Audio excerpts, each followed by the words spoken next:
Here. Commissioner Rodriguez? Here. Commissioner White? Are you here? I don't know. She was going to try. That's all I know. So. Minutes will show that Commissioner White was not present. Okay. All right. Brings us to our invocation and pledge. You're going to take over I will. Commissioner White? All Okay, right. please pray with me. Heavenly Father, we thank you for this day that you've given us, the rain that we've had in the past, and now you've blessed us with the warm sunshine. We thank you so much for this community that you've blessed us to live in, and the best country in the world. We thank you for all of our fellow citizens here in Lovington and Lee County, and just ask blessings for each.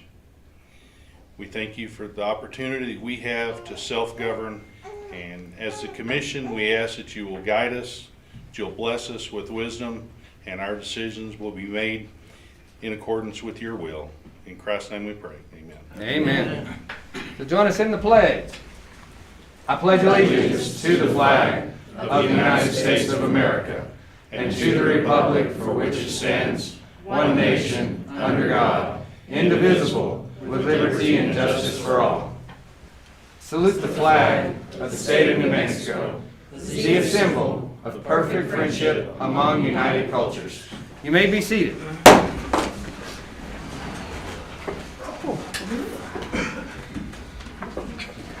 All right. The floor will entertain a motion on the minutes of May 26th. Mr. Mayor, I'd like to make a motion for the consideration of minutes for May 26, 2026. Second. Okay, I have a motion and a second for the adoption of the minutes. Are there any additions, corrections, or further discussion? I don't know. Don't think it's me. I'm over here. So. Yeah, me too. Oh, somebody found it. All right. We have a motion and a second. Ms. Shannon. Commissioner Perry? Yes. Commissioner Rodriguez? Yes. Commissioner Roberts? Yes. Commissioner Ramon? Yes. All right. Brings us to our commissioner staff report. Ms. Shannon, welcome back. We're glad you're here. Hope you had a great time. I did. Probably didn't want to come back. Not too much. Okay, well. Yeah, I wanted to bring up that the Planning and Zoning Board has 4 members that will be termed out this in June, the end of June. Member Vigel, Chair Price, and Vice Chair Johnson. And I have sent, or I had Nora send them applications to fill out for in case they want to renew. And then we'll just be posting it on Facebook and the website. Okay, for anyone that is interested. Yes, All right, sounds good. and that's all I have. So we're gonna, they're done at the end of June. So basically July 1st. But, yeah, until we have somebody appointed in there, they will remain in Right, that position. okay. So. You're thinking maybe the first meeting in July possibly? Yeah, yes, Okay, hopefully. sounds good. All right. Any other questions? I do have one, Mayor. Yes. Ms. Shannon, if the applicants, if they can just make sure they get their applications in on a timely manner, and anything that comes after your deadline, do not accept it, please. I really don't have a deadline, but, If we can set one up, okay, yes, ma'am. yes. Thank you. Thank you, Mayor. You bet, thank you. All right, anything further for Ms. Shannon? Hearing none, Ms. Noel, how are you this evening? Okay, how are you? Very good. Mayor, Commissioners, in reference to the board, there's the ones that have to renew, there's 2 that have sent theirs in, Okay. which is Johnson and Price. Okay. All right, thank you. Chief. Yes, sir. Mayor, Commissioner, City Manager, our activity for the month of May, is calls of service was 1,240, self-initiated was 675, with 196 citations. We had 42 arrests. We have 2 applicants that's in the process. One is a little bit further along. They're doing, just got scheduled for the the testing, the polygraph and the psych. And we have one that just ran, that'll be doing the written test this week. As everybody probably knows, that the Deere Jeep was purchased, and most of the purchasing of the lights are gonna be donated by AUP, and the company that's actually the lights, the company that we're buying the lights from. And we're in the process of getting a wrap on the Jeep approved through Dare. And we have a couple other upgrades we're looking to get done. And at this time, we have the Department of Wildlife Corporal Andrew Jolliffe that will speak on the unsafe nature of OHVs.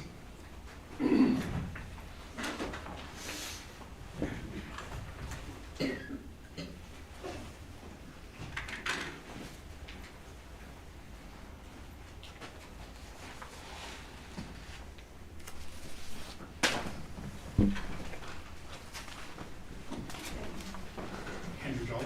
I'm sorry. Andrew Jolliffe, J-O-L-L-I-F-F. Sir?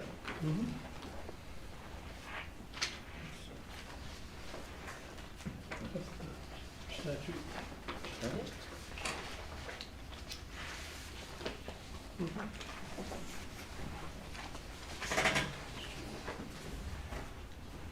Good evening, Commission and Mr. Mayor. Like Chief Clark said, he asked me to speak about the OHV requirements on pavement. Apparently it's becoming kind of an issue. Just for background, I'm Officer Andrew Jolliffe, Game and Fish, or now Department of Wildlife. We're currently in the process of transferring over to Department of Wildlife. I've been the officer for Lee County since 2017, and since 2019 I've been instructing OHV enforcement at the Academy here in Hobbs. So, being that Game and Fish or Department of Wildlife is the lead department on OHV enforcement across the state, especially through statute, like you guys just got handed, that's why he asked me to speak about this. So, just a quick definition. So, off-highway vehicles are any vehicles that are meant for off-road. ATVs are commonly referred to as your four-wheelers, anything less than 50 inches and less than 1,000 pounds. So, just a quick reference.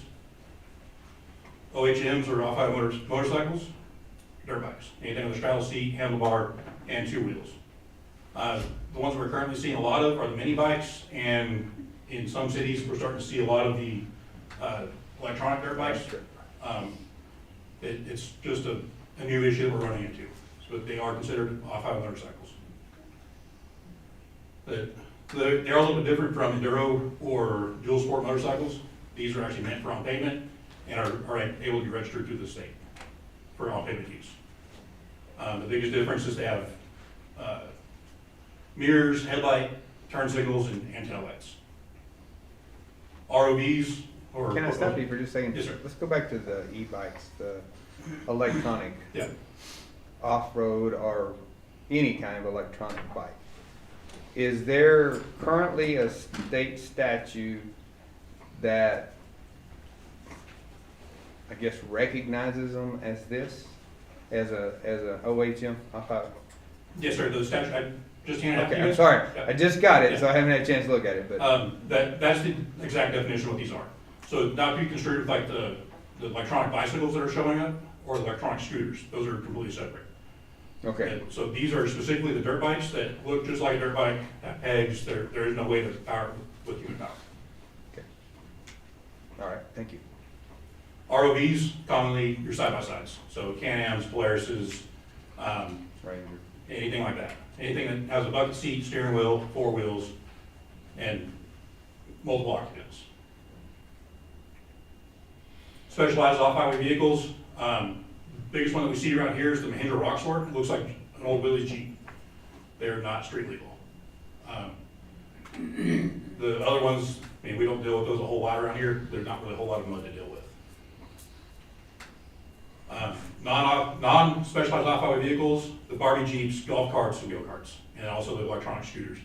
I think there's been a few of those running around here, but those aren't off-highway vehicles. So through Senate Bill 270, which was enacted in 2016, it basically allows local ordinances or local municipalities to create their own ordinances and allow or disallow ATV use or ROV use on pavement. Specifically through the state law, dirt bikes and snowmobiles are absolutely not allowed at all. And you can kind of read through this. This is all through our website on ridenm.agf.nm. So it's all publicly available information. Basically, the big thing is the places that are actually allowed to be an ordinance can actually cover is your city streets. So if there's an ordinance here in Lovington, they can't cover Lee County, and vice versa. Currently here in Lee County, the only two places that have it are Eunice and Jow. It also doesn't allow any U.S. highways or state highways to be authorized for use. So like Highway 82 coming into town, 83, or Highway 18. All those will be authorized no matter what.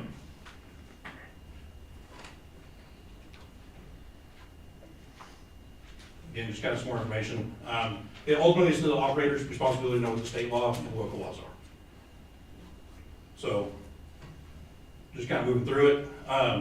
Unlawful operation of paved streets, so it's only allowed if it's authorized. Like I said, through either the ordinance or through the State Highway Commission or Transportation Commission. The only one that's kind of anywhere around here is going to be up in Queen, New Mexico on Highway 137. There's a stretch of Highway 137 between I think it's Red Lake and Forest Road 67. That's the only place in the state highway in southeast New Mexico that I'm aware of is actually authorized. So you can cross pavement, but you can't ride down it unless you guys authorize it. Again, none of this is legal in New Mexico unless there's an ordinance that allows it. So if there was an ordinance that allows it, it has to have headlight and taillight, brake, muffler, and attached mirrors. The operator has to have a driver's license and insurance. Typically, this isn't something that's required on OHVs. And if it's off pavement, you're not required to have a driver's license or insurance.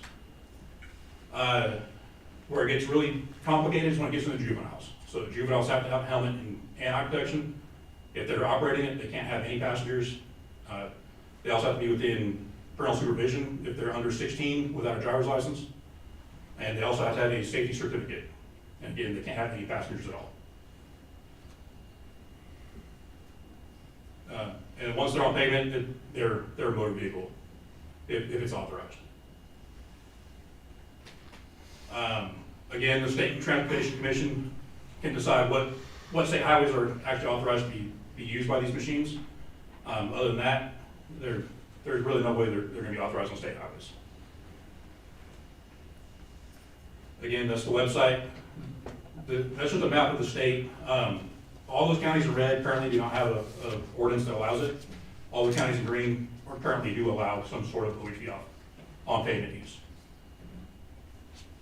There's also, if you go to that website, there's also a whole list of all the cities in the state that also allow it. Registration is required whether they're on pavement or off pavement. That's what our registration looks like. They get that through the MVD. If the MVD doesn't allow it, then they also get one through the Department of Wildlife. And this is what that registration looks like. A non-resident isn't required to have this sticker. They can have a registration from any other state that allows it. When they're operating on pavement, this is where it gets a little bit more complicated as well. Not only do they have to have either the red or yellow registration or whatever state registration they're from, they also have to not have the on-pavement permit. Basically, that plate really doesn't mean a whole lot to us. It just shows that they have a permit. The actual registration is the yellow or red registrations. So we can run that just like a license plate, and it comes back for NCIC.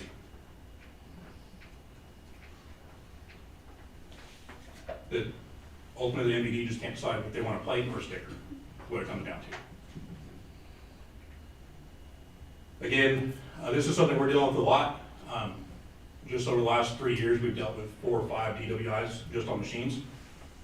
One of them was actually Hobbs, had a machine that almost hit me head on in the sand dunes outside of the softball fields. Well, a lot of people don't realize that it is a DWI on these machines. Like it says in the state statute, any vehicle in the state of New Mexico, you cannot be intoxicated while driving. Open container is also another big one that we're seeing. We're seeing videos on Facebook where people are actually driving with a beer in their hand. So some of the restrictions that are required, obviously they have to have the registration or permit. Every machine is required to have a spark arrestor that's approved by the U.S. Forest Service. Ultimately, that's just to prevent forest fires or grass fires. If they're operating in dark, they gotta have a headlight or tail light, and it produces over 96 decibels. A lot of these machines are a lot louder than that. But ultimately, the PD, myself, and I don't know of any other law enforcement agency that has a decibel reader to actually prove that. So some of the exemptions, basically if they're on private land, none of this stuff applies. If it's operated by the government, again, none of it applies. Anybody that's involved in an organized competition or some kind of demonstration through a manufacturer or distributor. And then there's the ag exemption. Basically, if they're involved in any kind of agricultural purposes, ultimately they can kind of do what they want, except for operate on U.S. highways. The big kicker to that is they have to be actually involved in agricultural purposes. So not going to the gas station, not going to car wash, going to the restaurants, which is a lot of things that we run into. Run to the feed store or going back and forth between properties, that's something that we run into very, very rarely. Again, when it gets into juveniles, this is where the water really gets muddied. Anybody under the age of 18 has to have a safety permit, which they can get through the Department of Wildlife. It's a class they have to take online or either in person. Everybody under 18 has to have a helmet and eye protection, some kind of supervision, if they're, depending on how old they are, without a driver's license.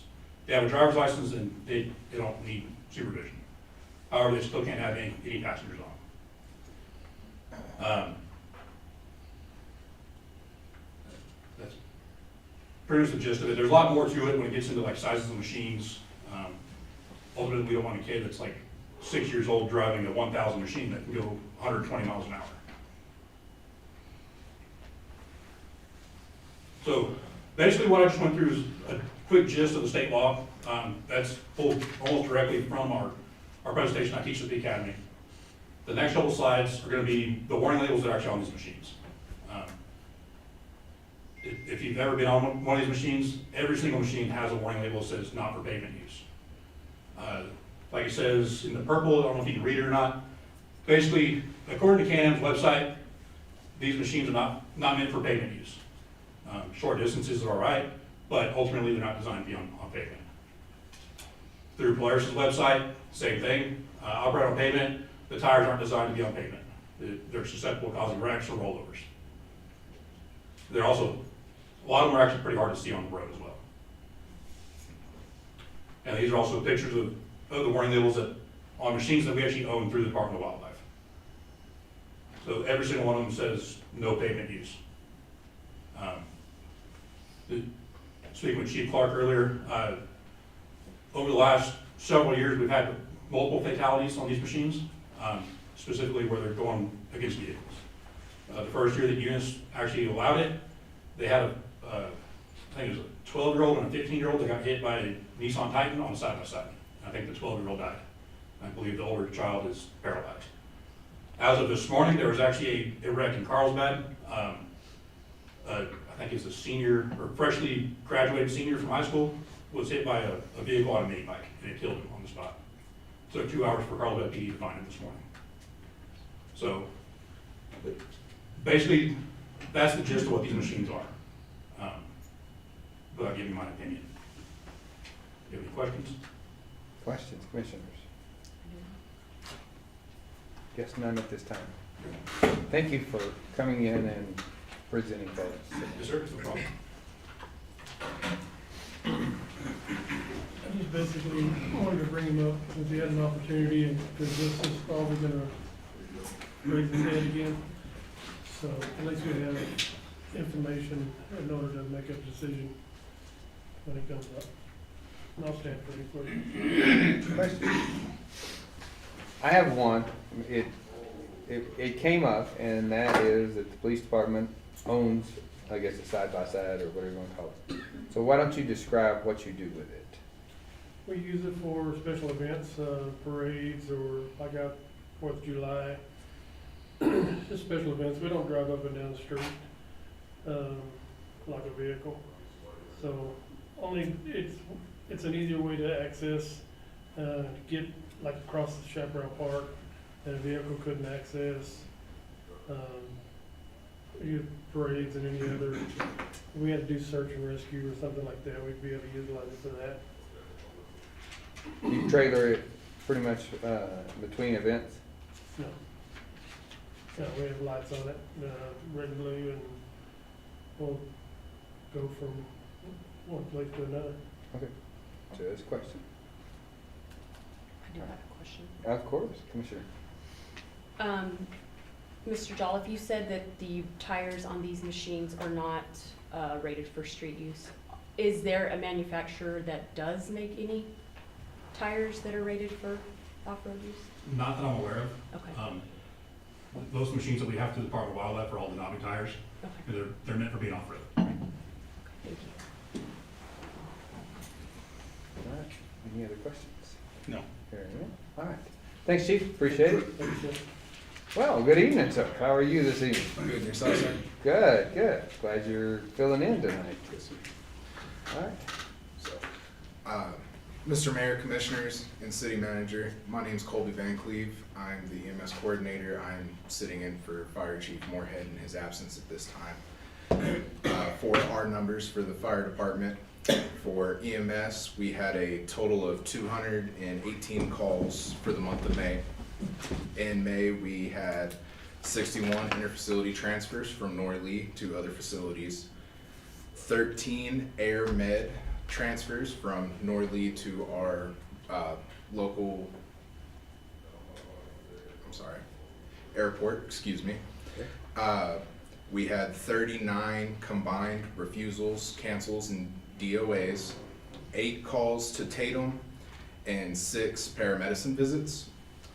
On the fire side, we had a total of 18 calls, 3 grass fires, 1 structure fire, 1 vehicle fire, and 1 miscellaneous fire, 3 gas calls, 2 electrical emergencies, and 7 public assists. We just hired 2 individuals. 1 started last Thursday, 1 starts tomorrow. We still have 1 position open that we are trying to get applicants for at this time. I'm also have been instructed for later on for the drought proclamation. Fire Marshal Matthew Ritchie had sent me an email to read to y'all for when that time comes up. That's good. You got all kinds of hats tonight. Yes, sir. All right, well, that's good. All right, questions, Commissioner? No. All right, we'll wait, we'll grill you later. Yes, sir. Commissioner Rodriguez. I would like to pass my time on to Miss Commissioner Ramon, and then I'll give the statement afterwards. Oh, okay. Commissioner Ramon. Okay. I would like to thank everyone who assisted with rewriting the chicken ordinance, Mr. Miranda, Animal Control, Code Enforcement, also those in the community, such as Mr. Aguirre and Ms. Connolly, who have a strong passion for their chickens and were not afraid to voice their thoughts to the commission, and also those who were against chickens in the city. My no vote at the previous regular commission meeting was not without great consideration of the entire city, not just a small population of our city. If anyone paid attention to the last commission meeting, you would have heard that our budget was cut by $2 million. At this time, multiple departments are not able to hire for more positions, and overtime and training were cut from our police and fire. With that being said, we do not have additional funding to hire additional staff to handle a new chicken ordinance. As we find ways to increase our GRT, we hope to be able to hire employees and revisit city ordinances. When I ran for city commission, my biggest points were to assist the city in becoming more financially sound and to put infrastructure needs at the forefront of my mission, assisting the animal shelter in their needs and making sure to prioritize the safety of our community. With that being said, I would like to address the current concerns for allowing UTV and ATVs on our city streets. With our police department's budget cuts, they do not have the officers available to police another ordinance. Our officers need to focus on and be able to respond to actual emergencies. The safety of our community as a whole is most important. And that's all I have. Thank you, Commissioner. And then just to follow up on what Commissioner Ramon just said, also want to clarify, like I said, my no vote on the chicken ordinance 2 weeks ago.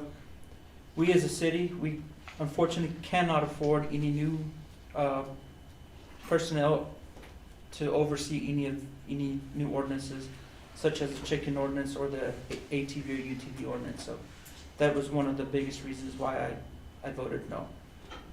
Okay. Thank you. Thank you, Commissioner. All right, anything further? No. Okay. All right, thank y'all very much. Commissioner Perry. You know, I do have a couple things I'd like to recognize two people. Our Public Works Director is making every step in his power to save the city money. There he is. I'm sorry, I was looking for him, so. He's hiding. He is hiding back there. Yes. So recently, he managed to trade, twist Procure. arms, whatever, he procured, yes. Procured. He procured a pickup from a different department that had some minor body damage, and he managed to make repairs to that. It's parked out front. No one can tell which one it is. He spent significantly less making those repairs than it would have cost to replace the pickup. So I want to thank him for going that distance, taking the initiative to see that project through, along with his department. I'm sure he had some help, but he's the one that's in charge there. So good job, Robert. And also we have tonight Mr. Mark Rhodes, who is to be our new sheriff. Thank you. We thank you for standing up for that. We know it's not easy to put yourself out there. We wish you the best. Thank you. That's it. Oh, all right. Thank you, Commissioner. Mr. Fierro, how are you this evening? I think so. Well, it's been a day, but I've been busy. a little bit. And other than that, other than being hot and a little bit muggy today, we were able to complete nearly everything, and I nearly made it just on time. So That's good. yeah. That's good.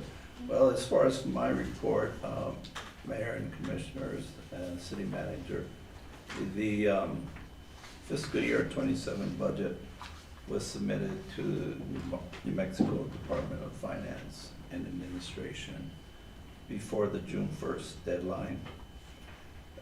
It will go through a review process and clarify any issues that they see with it. A week ago Friday, I sent the commission the budget in the format of within Tyler, within our accounting software, and it shows the revenues and expenditures on there. I also sent the commission a week ago Friday the financial report for April 26th, and the accounting for that. I don't know if you have any questions for that. We did send the assistant finance director and one of the staff to a class on governmental accounting and financial reporting.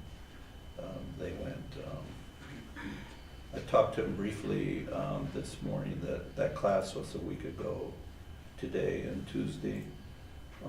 The one thing that was that he found interesting, because there's been talk within the city regarding leasing of vehicles, and the presenters of the class stressed to the participants that have to be very careful with these leasing companies. because of the rates that they're charging, hidden costs and things like that. That governments are much better off buying their own vehicles and not financing them through leasing companies. So it just validates what I've been, my objection to the leasing process.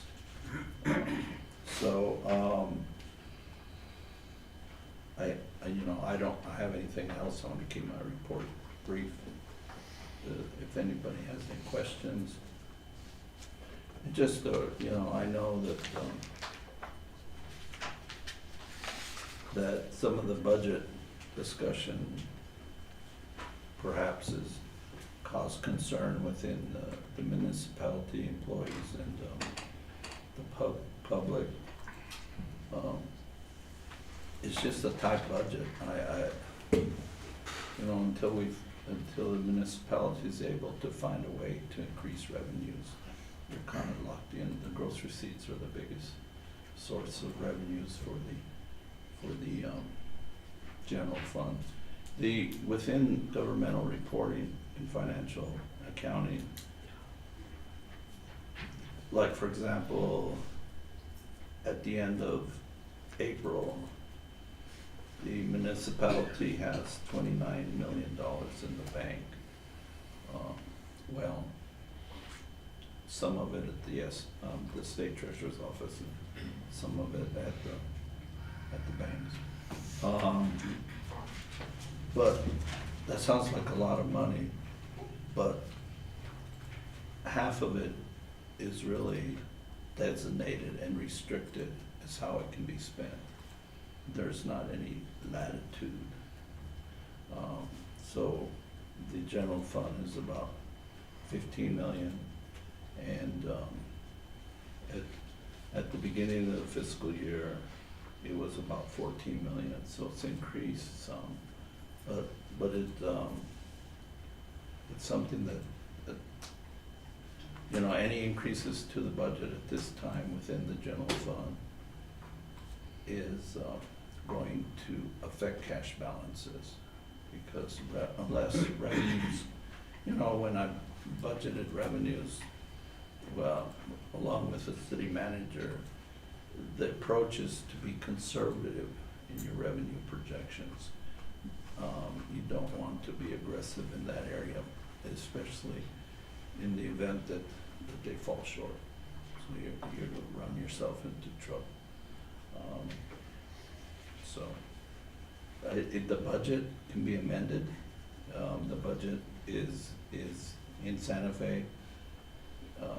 When I submitted the budget, I submitted everything that is required, except we do not know the June 30 balances yet.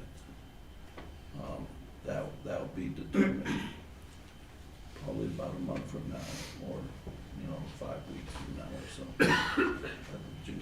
By the middle of June, July, we should have cash balances. So we're in the process of, within the department, to keep staying current. It's absolutely critical for the municipality to remain current on its accounting as best we can, and then start catching up the stuff that's behind, such as the audits. I know they're important, but we just need to stay current and get as quickly. I've had discussions with the city manager as how we can maybe move the process a little quicker, a little faster. The issue is that the accounting records, there's just a lot of issues within the accounting records that need to be fixed. And it's tedious. It takes time. For example, the amount that's paid to Norley for wellness, you can tell something's wrong within the ledger. It's not right. And so what we're having to do is go back and schedule each month, figure out, okay, what the hospital charged each month for each employee, and then go back and do an allocation and make sure that our expenses are right based on the amount of money that the city picks up as part of their fringe benefit package. So that those sorts of issues, the insurance, the same issue applies there. So it just takes time. I was talking to a finance analyst who has many years of experience working with municipalities and counties. He says, don't get discouraged. You can't, within a year you've done a lot, but it's gonna take longer because you're having to fix so many problems within the records. It just was kept in such bad shape. You know, things aren't coded properly in the computer when the withholdings for the employees and for medical insurance and the like. So we're moving in the right direction. It just takes time to fix. So once the budget is approved in by, I believe the deadline is September 15th, then the city can start making changes to it, whatever they feel is necessary to meet the needs the governing board wants to do. Increase salary, whatever. But keep in mind, the revenues are pretty conservative. I mean, we don't want to increase revenues. It's going to come out of cash balances. So, any questions? Where are we at with the current audit, Mr. Pierre? Thank you. The current out. The current audit? Well, Actually, not the current one, but Well, that's okay. what I was trying The to. second. In my mind, that's how I was saying. Okay, let's say current. or Okay, not the current one. no, What we're behind. Yes. Yeah. Okay. So fiscal year 25 audit has not been submitted to the audit, to the New Mexico State Auditor's Office. The auditors have sent us a list of things to do that they would like us to give them. But it's just, I just don't have I can only work so many hours a day, and I already, These are put your items. bed here, you know. people complain they're not getting paid overtime. I don't get paid overtime, and my hours keep growing and growing, and we can't get it done. It's because, okay, first of all, I thought, okay, March was gonna be good. To go in there and fix fiscal year 26 budget took all of March. And then turn around and we got April, Mr. Miranda started early April on the budget. It seems like just one thing after another, and I can't free myself up to work on the audit. So to answer Commissioner Ramon's question is, nothing's been done on it because we've just been trying to stay current with the stuff we have to do. And there's nothing that Mr. Betancourt can assist you with at this time to get that moving? Well, we've,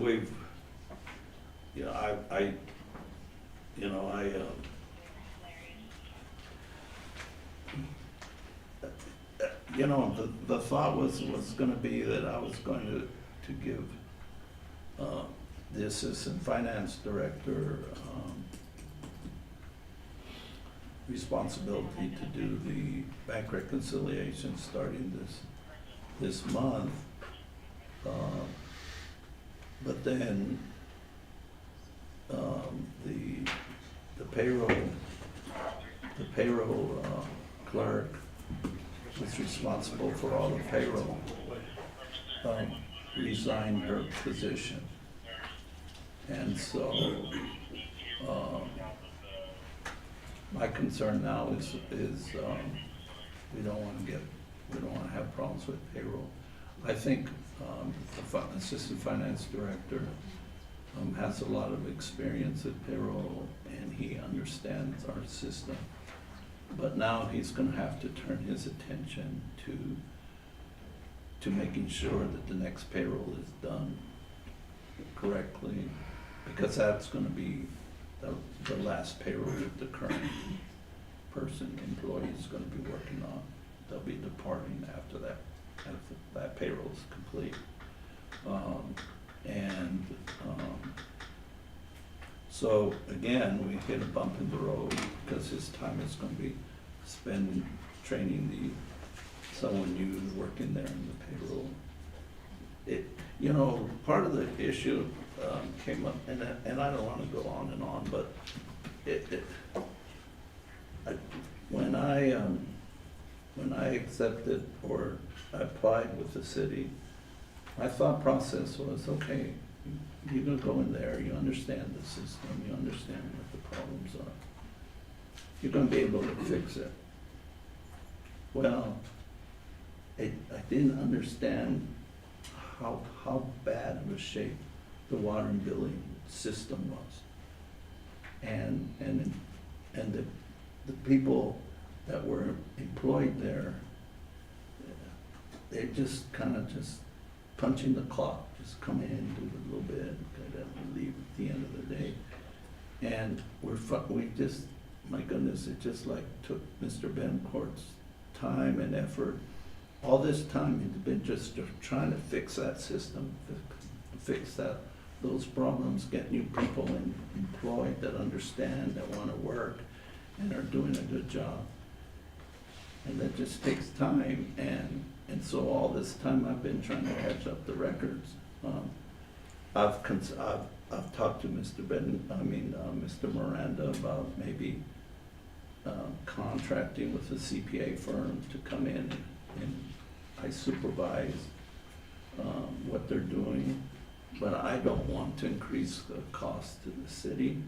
I understand the audit's important, we need to get it done, but if I could just free myself up and we'd get it done, but we just try to, I won't get behind on the accounting. It can't be, because if we get behind, we're never gonna fix it. We gotta get caught up, stay caught up, and then start fixing the problems that exist within the record system. So to answer your question, we haven't worked much on it. I've thought about, sometimes it's just like check the box, the audit's done. But my concern is, I just don't want to throw a bunch of garbage out there. I've been quoted one time in the paper, garbage in is garbage out, I just don't want to do a bad job, and so I take a lot of professional pride in that the audit that's gonna go out is gonna go out as best as it can with the resources that we have available. So Mrs. Miranda and I are kind of evaluating how best to accomplish that, to get reliable information out to the state auditor's office within the audit. So, that's what it is. Thank you. Any other questions? So your best recommendation at this point would be to search for a CPA firm that could come in as on a contract basis. But I understand your dilemma of not wanting to bust the budget. So do you have any other recommendations? Or is that kind of your main No, focus? I'm not recommending that right now. Okay. I guess what I'm recommending is just for patience. I mean, because I have the skill, I can do it. That's not the problem. And we, I think if I show our current employees what needs to be done, we can get it done. The problem is that we always seem to get hit up with a problem. People quit, there's issues, personnel issues. You know, I underestimated when I took this position the having to deal with personnel issues.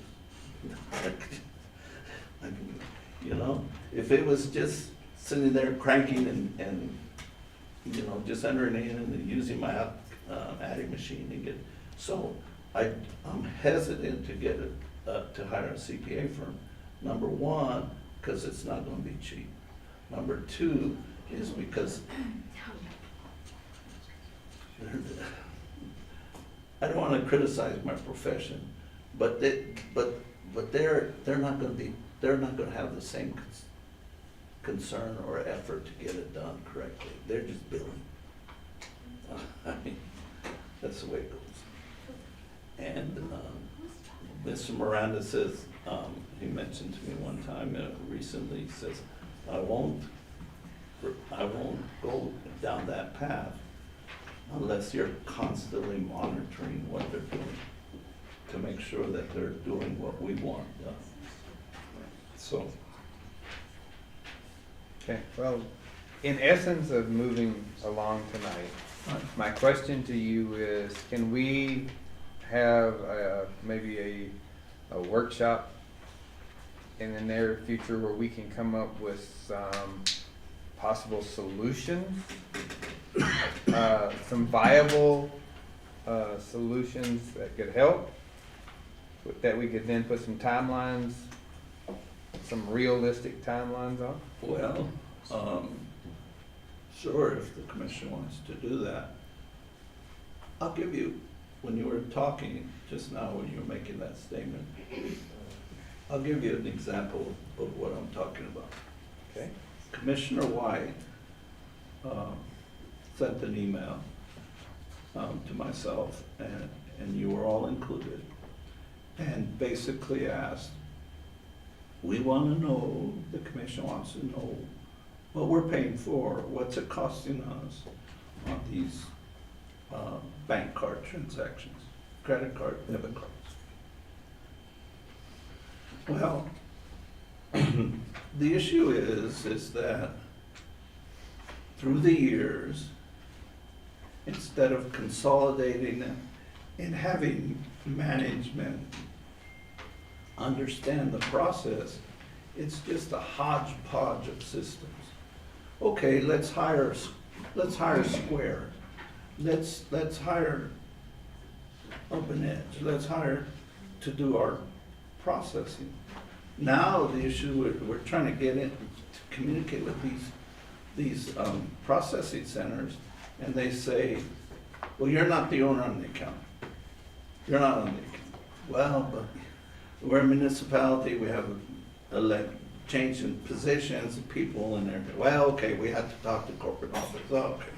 It's just, and so, then like today, the assistant finance director told me, he says, well, I think I've resolved one of merchant services we've been paying. We've been paying, the city's been paying like for 3 years, $150 a month or so. And they found out, no activity, nothing.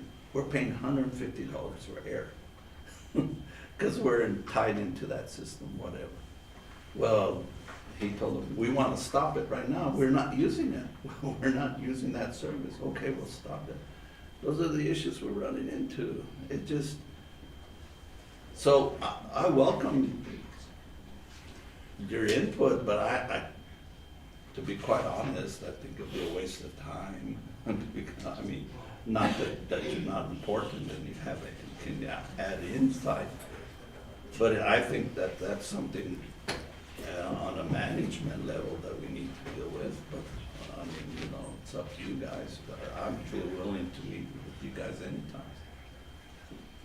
So if for example, the last meeting, let's have an investment policy. Yes, sir, I remember.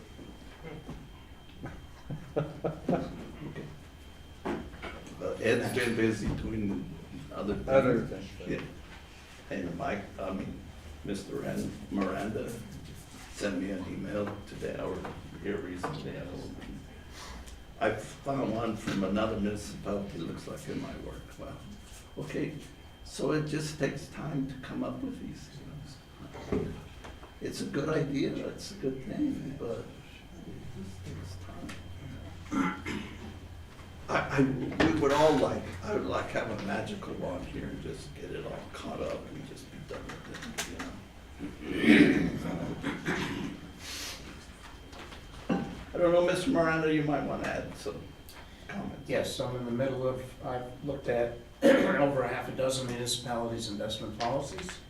I've done research on state statutes, and I should have a draft, if not by the next meeting, at the latest, the meeting after that. So, if you want to have a work session, let me know. I'm pretty much here all the time. I said I'll put you a bed in there, so. Oh, you'll do it.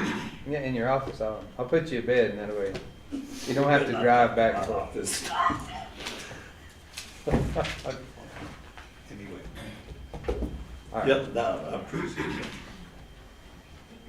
Thank you, Mr. Field. Mr. Miranda, that's a tough act to follow right there, It is. so.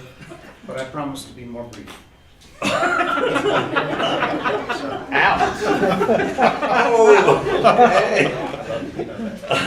Mr. Mayor, Commissioners, after getting a rather expensive estimate for acoustics and video upgrades to the commission chamber, we had a second vendor out of Lubbock inspect this room last week, and we are waiting for another estimate.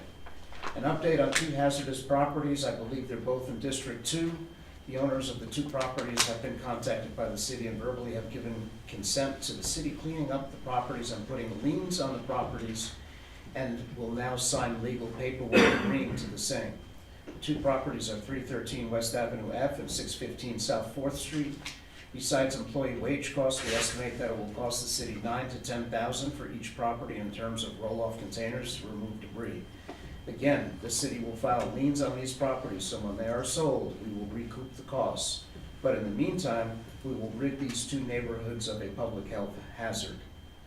I have in front of you the state statute that does allow for new city employees to opt out of para as long as the city has an active 401K, or in our case, a plan, a retirement alternative. We need to confirm the plan. We do have a number, I just want to say 5 current employees still on the 401A. However, they are holdovers from before we had para. Para has not been offered to any employees since we got para 1 back in 2008. So, once we confirm that, we will offer the opt-out. You don't want to, for new employees, it's not, rehires are not eligible. But new employees, especially for fire and police, those young folks that don't want to pay that amount of money, will have an option, an alternative. In front of you also, the city has entered into a technical memorandum letter of intent with Pettigrew and Associates, costing $39,000 for a first step to obtain grant funding for redundancy in the sole water transmission line which supplies the city with all potable drinking water from our 18 domestic water wells to the city system. This stage of the project will be funded out of the utilities fund. However, it is required for future funding in terms of grant opportunities through Capital Outlay or Water Trust Board. So you'll see at the very last page kind of their scope of work. Again, this is a technical letter, so it's not 100% detailed. But it gives you an idea of what our first step will be towards that very big project, but a very important project. And then just a couple of housekeeping items. City Hall will now close to the public each day at 4:30, Monday through Friday, to allow utilities staff a half hour to reconcile the cash balances and to put up funds into the safe. And finally, today we had our first day of insurance open enrollment through our new insurance broker hub and Aflac, and it is available tomorrow until 3:30, and I'd be happy to stand for any questions. Okay, questions? I didn't know if you were gonna highlight the water trust. I'll allow you to share the good news, sir. Oh, well, I was just gonna inform Mr. Fierro that we already had our first bar set up for the upcoming year. In a good way. In a good way, yes. Very So, good. The city received $1.25 million from the Water Trust Board to continue upgrades to our wastewater treatment plant. We initially were told that we didn't have a shot because we didn't have certain things in place, such as the conservation ordinance, but we scrambled and we got it. So kudos to Leslie and to Robert and the team. I want to say thank you to everyone that was involved in being able to get this together before the trust board and actually get it pushed through. So thank you. All right, any other questions? All right, thank you, sir. Yes, sir. Ms. Ball. Mayor and Commissioners, good evening. Not really much to report. I do have a position open for planning and zoning assistant. So just being by myself over there, I'm swamped, and so just trying to get that out so we can get someone hired in that position. All right, thank you. Questions, commissioners? All right. Mr. Cox, Evening, Mr. Mayor. welcome sight to see you this Thank you, evening. thank you. Have to show up every once in a while so you know I'm still alive. I understand. I'm happy to be here. Well, good. And I'm sure you will handle that position in the utmost authoritative way. Thank you. All right, thank you for being here. I brought my gavel along with me. All right, there you go. You can come sit here. We got every spot. So. Thank you, sir. And just briefly, I would also like to congratulate newly elected Sheriff Rhodes.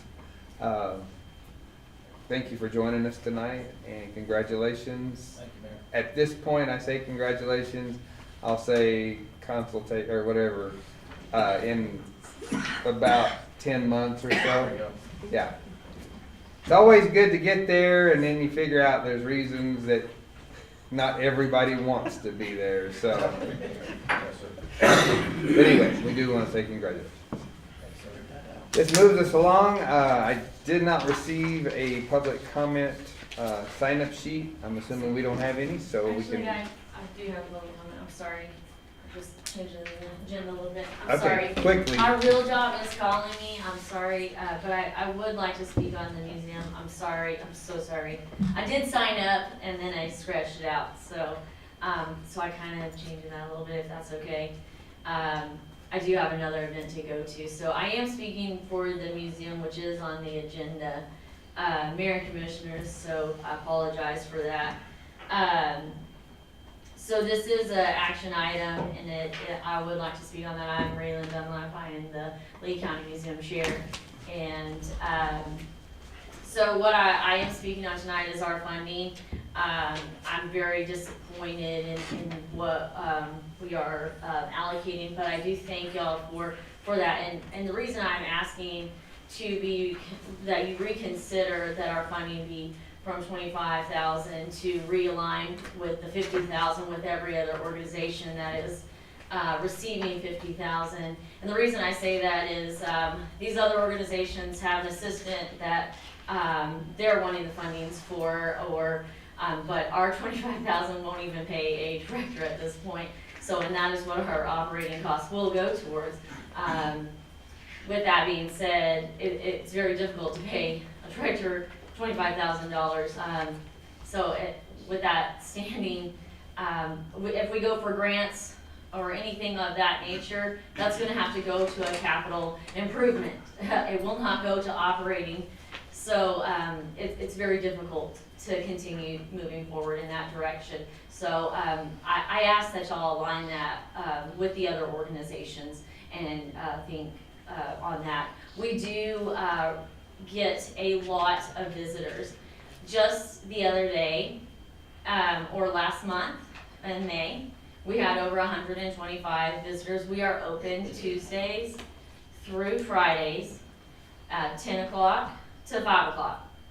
At this point, with just a part-time person at this point. We have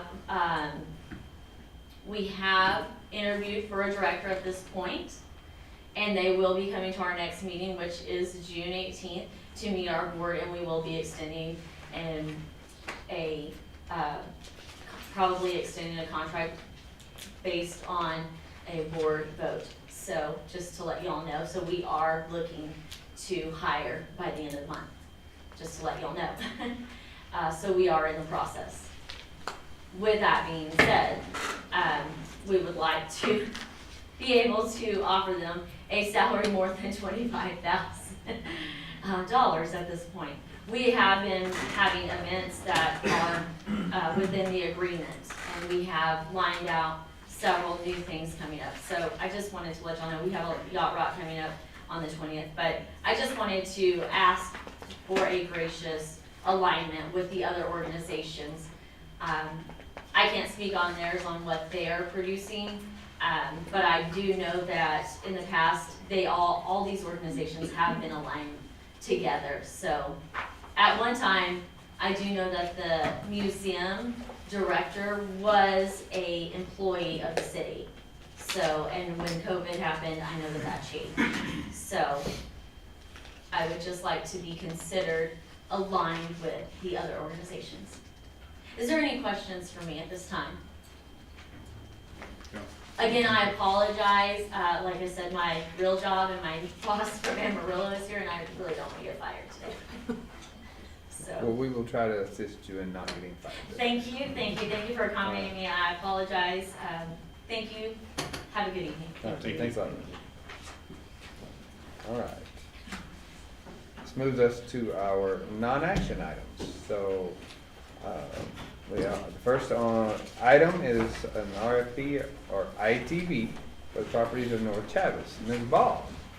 So actually, I'm going to let the city procurement officer, Leslie Oh, Bolt, speak okay. on this, because she is the one who does all this for you guys, so. Good evening, Mayor and Commissioners, Leslie Bolt.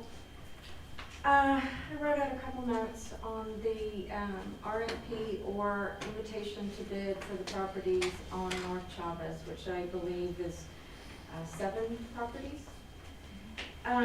If it's the commission's goal to simply obtain the highest value, an invitation to bid may be appropriate. If the goal is redevelopment, housing, mixed-use development, economic impact, an RFP, which is a request for proposals, would allow evaluations of factors beyond price. From a procurement and compliance standpoint, because the appraised value of each parcel exceeds $25,000, your biggest concern is not price, it's ensuring the commission clearly establishes the purpose of the sale before the solicitation is drafted. An RFP gives the commission flexibility to evaluate developmental plans wherein invitation to bid and IFP largely focuses on price. The key points are, number 1 is that appraisal requirement is to be completed, which has already been done, appraisal on each property. If the commission accepts less than the appraised value, the governing body must prepare a written explanation of the difference and make it available to the public. If it's a public sale, if the public sale process is used, the highest responsible bidder generally must be accepted. We ran into this thing with the lowest responsible bidder for Constructors Inc. on the 2nd Street project. So it's the same reverse. You would not have, you really must accept that bid if that's the way you would like to go. Unless the bid fails to meet the published terms and conditions, although the city may reject all bids. Sometimes, and this would be the city attorney advising on the exact ordinance process, sometimes the sale of municipal real property over the statutory threshold of 25 is generally accomplished by ordinance. Again, I have no opinion on that. It would be on advice of the city attorney. And then the development protections, if the commission wants redevelopment rather than speculation, consider timelines, construction deadlines, reversion clauses, minimum investment requirements, intended use requirements, which are easier for me to incorporate through an RFP process than a simple bid process. But these are just my, what I gathered from the state procurement code and the municipal, the state ordinances on helping you decide how you want to structure it. So, any questions? Not so much from you, but Ms. Ball. I mean, but, oh, don't run off. You may have a question, just not from me. All right, okay, you brought this to us a few months ago. I couldn't tell you exactly when. Because you had someone that was interested. I have quite a few people that are interested, actually. Okay, all right. That's my question was, okay, you brought this, someone was interested in developing these particular lots. Okay, now you have several. Okay. The commission at that time had no opinion Right. on, in fact, you know, it was you had at that time a person or whatever company. So based on that, I could ask you, I guess, is everyone that is interested, are they interested for the same thing, or do we have a variety of possible proposals that would come about? The majority of them want it for home construction Okay. or manufactured home placement. The Okay. majority of them. There was one other that had some commercial use in his thought process in purchasing them. I told him I did not know how you guys were gonna go about the bid, whether you was gonna do an invitation or an RFP, because I don't know. That's why I brought this back up after we have the appraisals that are required by the state. We've had a survey done, we've made sure there's no utilities under the properties. So everything's good now, except for we need to find out how you guys want to sell these properties. Do you want to be able to have a proposal that you can review so you know what's going into these properties? Or do you just want to sell it outright to the highest bidder? Okay. Further questions would be, what in that area, what currently would be any restrictions that would be, because it's zone commercial. It's zone commercial. Okay. Anything above and beyond our commercial code, is there anything else that would be restrictive in that area?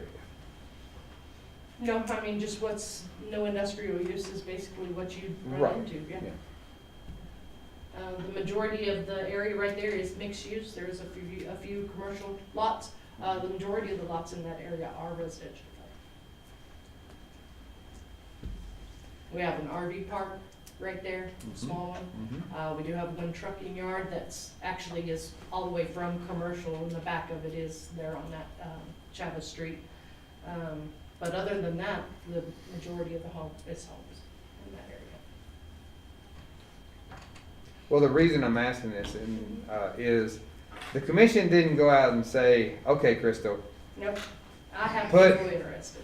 Right, I understand, you know, we want to get rid of this property, find somebody, okay, that's not where we're at. That's it. I'm sorry, give me a second. So, to my knowledge, and commissioners, this is a question for anyone that, we don't have an opinion. Now, obviously, there are pros and cons to any of the above. If it's commercial type business, then there's possible GRT that would come to the city. If it's homes, there's a GRT in the construction and or the placement of the homes. It's a one-time thing, not an ongoing. We really didn't jump into this. So if you have, you know, if we do an RFP, this is kind of your question. If we do an RFP, then we're going to have at least 2 or 3 possible different types of RFPs. All right. It's going to be more work to work through this. And the question I'm hearing y'all saying, do we want to go down that road, or we just want to say, okay, top bidder, you get it, you get to do whatever you want to do? If you go with the RFP route, then you will have more flexibility in reviewing the respondents. You I have understand. more flexibility in reviewing their developmental plan, you have more flexibility in reviewing if they put in an RFP for each individual lots. If they plan on developing all 7 lots as a whole, it allows you more flexibility to make a decision from there. If you word it as an invitation to bid, everything else, the whole packet being correct, then unless you deny all the bids, you really must award the bids. You don't really at that choice have say, I don't like his bid, I don't like that. And at that point, if you just do an invitation to bid, you may not have a way to decide if you wanted to go for affordable housing or commercial. So you could have a commercial lot housing unit, commercial lot housing unit. So depending on how you want the proposal to be written, you have a little bit more flexibility. Okay, Ms. Holguin. Yes, ma'am. So this was actually brought forth by the EDC. We had a company that was relocating from Oklahoma to Lovington, and they were looking for lots. And I understand, I agree with Leslie. I think the RFP process is better, it's flexible. Due to the fact of that area is not the best, it would spruce up the values in that area. We've had numerous complaints, you know, when it comes to the trucking yards that are there and they're in residential areas. So that's kind of what we want to steer with, is doing housing. I mean, due to the fact that we do have housing shortage, it would open up availability to be able to have a contractor. We have numerous contractors that have come in that are looking for individual lots as well to come put in new homes, and it just frees it up. But when we brought it forth, we actually had someone that was willing to buy 4 of the lots, but we understand the process wasn't done correctly in the past, so we thought it was a little easier than what it is now. But we have to open it up to everyone. Everyone has to get a fair shot on it, and we understand that. And they've been waiting for about a year now on the potential, and they're living in RVs on their property, their industrial property, waiting for this to come available so they can bid on it. And so, If you do the RFP process, you don't have to take price as large of consideration as you do on the bid process. And may I add, Mr. Mayor, not to put more pressure on the commission, but you know in this district Well, yeah. about the issues with this district because of the mixed use. So this is 7 lots. This decision will really set the tone on how you want the city to go. And Okay, no disrespect, but guys, we didn't say, let's sell these lots. Okay, so I realize you're asking us for input or whatever, but I mean, it's hard for us to direct and say, go this direction or this direction. We didn't start this. So somebody. It started by housing. It started by housing, that's how it was, Right. originally housing. Just on an economic development, my opinion only, needed to go out as RFP due to the fact that you'll have scope of works. What is a good fit for that? You get to pick and choose who gets to go out there, and if it's even a good choice to go out there. I mean, instead of it going for intent to bid. And to go back to a point that was brought up before about resources, and I agree with the RFP process. If commercial stuff goes in there, it's just more stuff for our code enforcement to have to police. You'll have a lifelong client when it comes to water and sewer. So that's something that you're gonna get within these 7 lots. You'll get 7 new tenants, lifelong, and property taxes, the county will receive that. I mean, you get a small, very small portion of it. But I mean, you have a neighborhood. You'll start shaping a neighborhood in that area that is desperately needed. And they definitely want more homes in that area. They don't want more commercial use in that area. Okay. The people there do want more homes. Well, we've been trying to get trucks off of our Yes. interior streets anyway. And that's why going with the RFP process would give you guys that flexibility to say, we want an RFP that's based on housing, and your plan, what do you want to do with the housing, you know, it gives you more flexibility. If you do an invitation to bid, you're just going with the highest price and you don't know what you're getting. I agree. I would also, another point against the commercial applications of those properties, under House Bill 6, if you're a water hauler, you're not doing services out of that location. So it's not gonna meet GRT's to the city of Alton. You're right. That's the potential, yeah. The point is that my job is just to give you the, you can do it this way, or you can do it that way. We can revisit it as a discussion item if you want to have some more, different developmental points to put in that RFP, in that scope of RFP. The state, and really the way they do it is because you're dealing with municipal public property. This isn't our property where we just wanna go sell it and be done with it.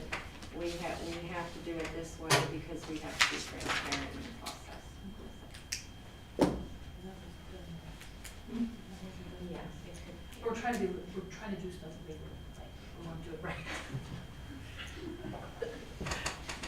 Well, I think that's a great idea, and if it was up to me today, I would say do a housing RFP, but it's up to the other commissioners as well. Well, that's the main thing is, you know, our procurement officer, she needs a direction to go, to write an RFP. If you go with an RFP, don't you have to have a minimum, like a minimum bid? You No. can, but you You do don't not have to. you do not have to put price as at a minimum bid. Because it is, especially for an affordable housing, there's more leeway in municipal properties. So, if you could also put it in that you would be, depending on your scoring matrix, if they are looking at purchasing multiple properties for affordable housing on a, well, we all know how slow southeast New Mexico can be, but perhaps an 18 or a 24-month timeline with some quarterly deliverables where they're giving you an update on the property, that might be a factor in your decision where you want to sell them as multiple properties compared to one property. But then you could also put that out. Because I believe our affordable housing due diligence committee is, what is it, 3 for the incentive? Completion of Good to have 4. Yeah, Minimum four 4 completed. Right, so that might be an incentive for having someone come in and develop at least 4 with new modular structures or something. Site-built homes, we do have contractors Site-built homes. interested in purchasing for site-built homes even. Okay, I have a simple question. Who's gonna be writing the RFP? Our procurement officer. Okay, We well- have but we already have the budget RFP. Yes, we do. For a housing project. It's just a matter of, and I'm not gonna invent any kind of, new wheel or tire or anything like this, but it's just a matter of kind of getting the scope of work down the way the commission wants it. How long would that take? Thank you. How long will that take? Just so we can notify, like I said, they've been waiting They for will, over I a have year. lots of people waiting. And so, how much more are we gonna wait? So, the advertising has to, anytime you put out an RFP, you have to advertise for at least 21 days. Normally on our construction project, we advertise a little bit longer than that to get them all the factors that they need into the bid or the RFP. So we allow them a little bit longer than 3 weeks, possibly a month. It'll take me,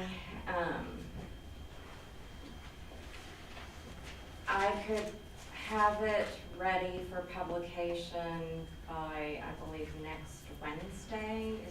When is the publication date? Next week? And do you have to have it by Friday or? Thursday. Go to the paper on Thursday. Yeah, well, it has to be Turned in Wednesday. You have to do a resolution to Yes. publicize it. Yes. Yeah, we'd have to, so it would be the next meeting, so yes, I can have it by the next meeting to review. I'll have it by next Friday to send to the commission for review. Okay, So real quick, I'm a partner on one of the companies that's looking at this.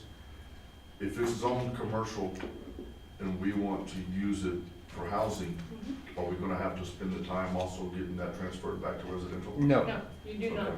Commercial, our commercial zone allows for housing, you just have to follow the housing setbacks. Thank you. One of the things that will change, Mr. Johnson, is your insurance, because it's in a commercial zone, will be commercial insurance. That's what we run into along First Street. First Street is, the majority of it's zoned commercial, yet there's typically 90% residences. And I'm not gonna say it's impossible, it's just a little more difficult. But it's still, everything is able to be done. All right, I'd say, put an RFP together, get it in front of us, and let's move on. For, Yeah, commercial or residential? Okay. Residential, I would say. Slash. why don't, come up with what covers, That. yeah, I mean, whatever the interested people are, or whatever, come up with something. Again, we didn't start this, so whoever started it needs to have a little input into it, and then we'll go from there. Is that all right? We'll get that together with it together. Okay. All right. Next item, discussion of the advertising for the assistant manager position. Commissioner Ramon. So, I know there's a lot of hesitation for this position, but it's been the consensus of the commission that we do feel that we need to take some of those cumbersome tasks from the city manager and let them be handled by an assistant city manager. Upon conclusion of our closed session regarding the city manager and assistant manager positions, if the commission can come to an agreement on terms and the job description, I would like to have the position advertised immediately, and I would like to see it advertised wherever required and submitted to the Lovington Leader. I believe it's by tomorrow, so that it can go out to the local newspaper. I'd just like to get this process going as quickly as possible. Okay. And that's all I have.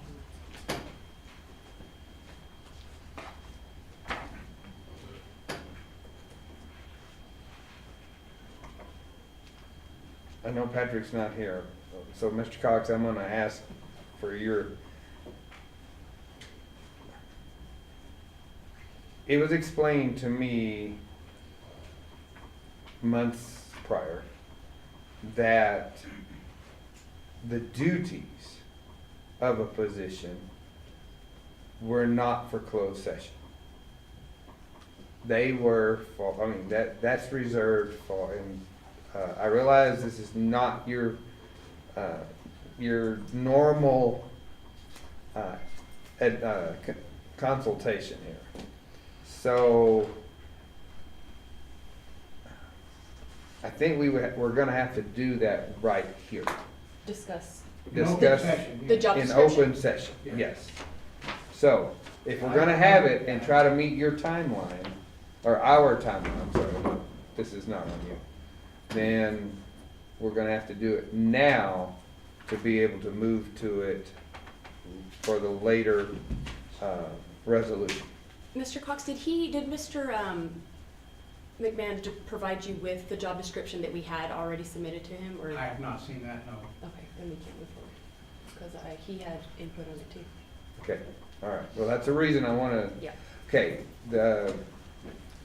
and I haven't spoken to you either, but in a discussion with Mr. Miranda, I also asked him to put duties that he would like an assistant to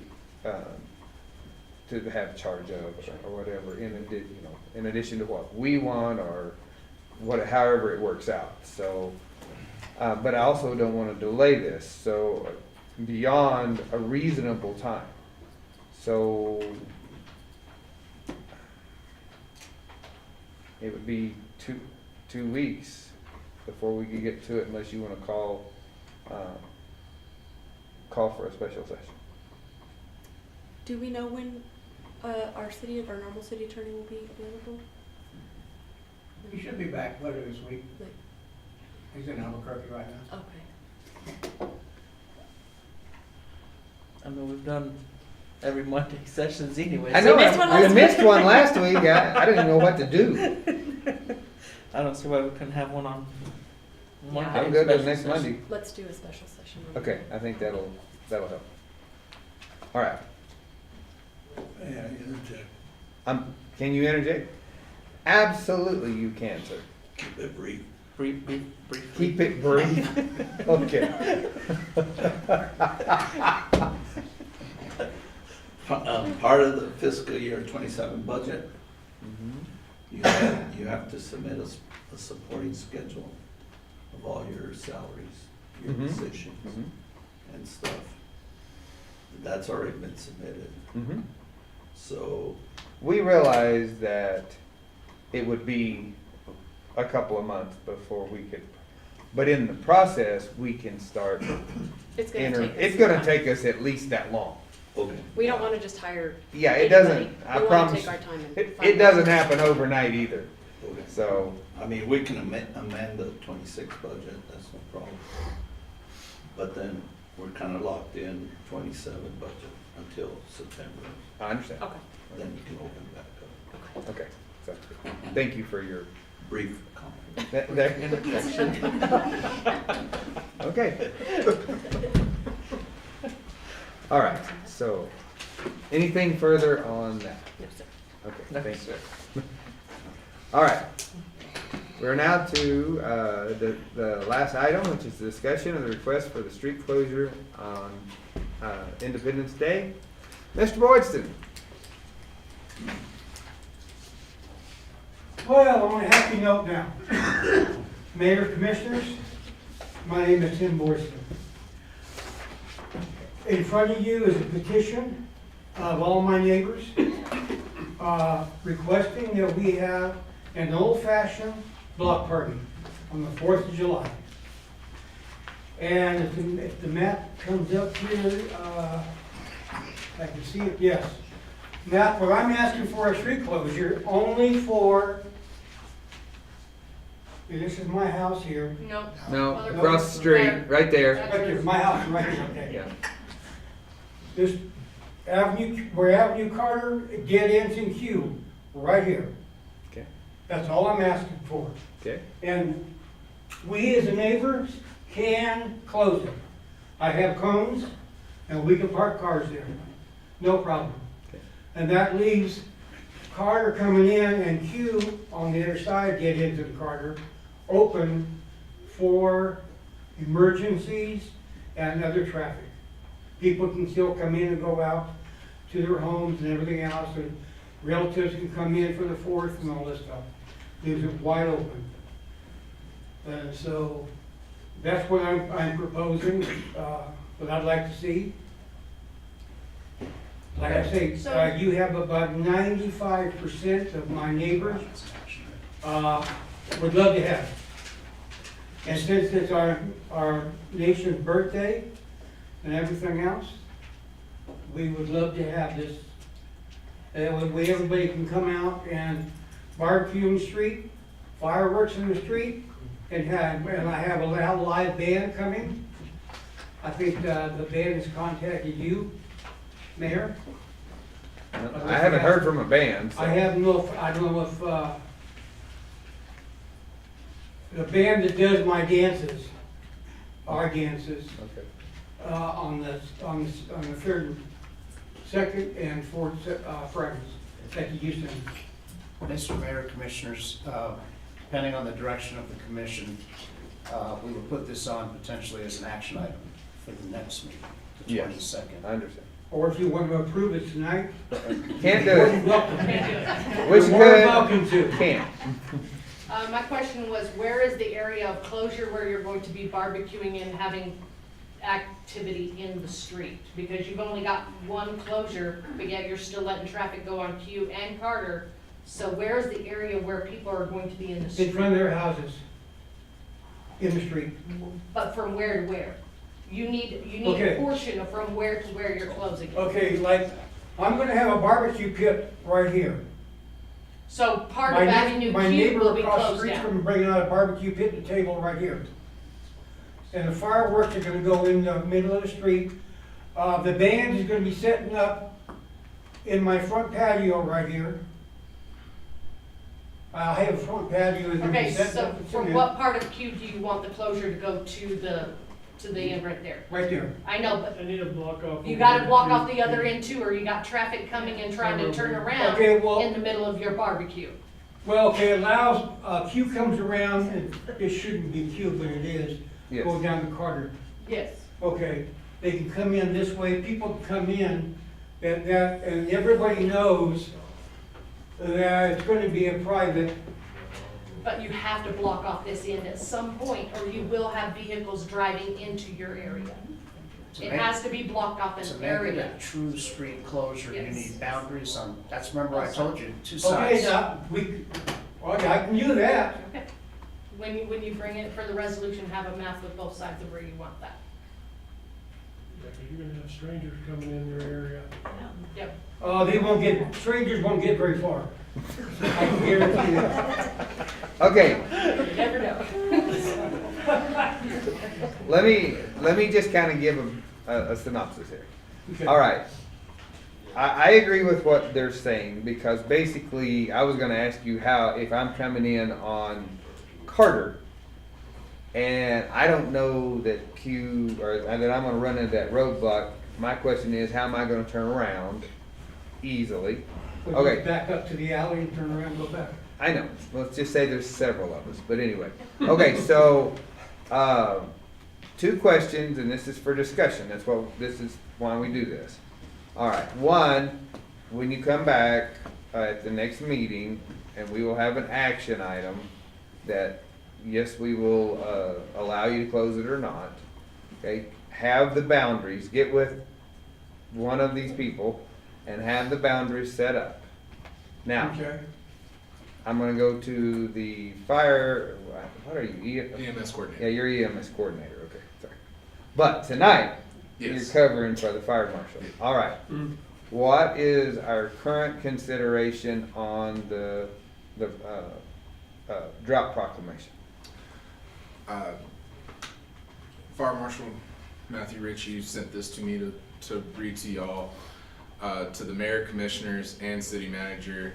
I have spoken with the state fire marshal's office, and unfortunately, the time frame to enact this proclamation has passed. We cannot legally enact a ban at this time. Matthew Ritchie, Fire Marshal, Lovington Fire. Okay, so you can have your fireworks. That's what he just said. All right.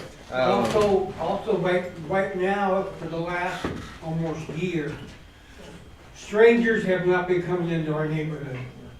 It's been people picking up for work and everything else, that's all, that they belong there.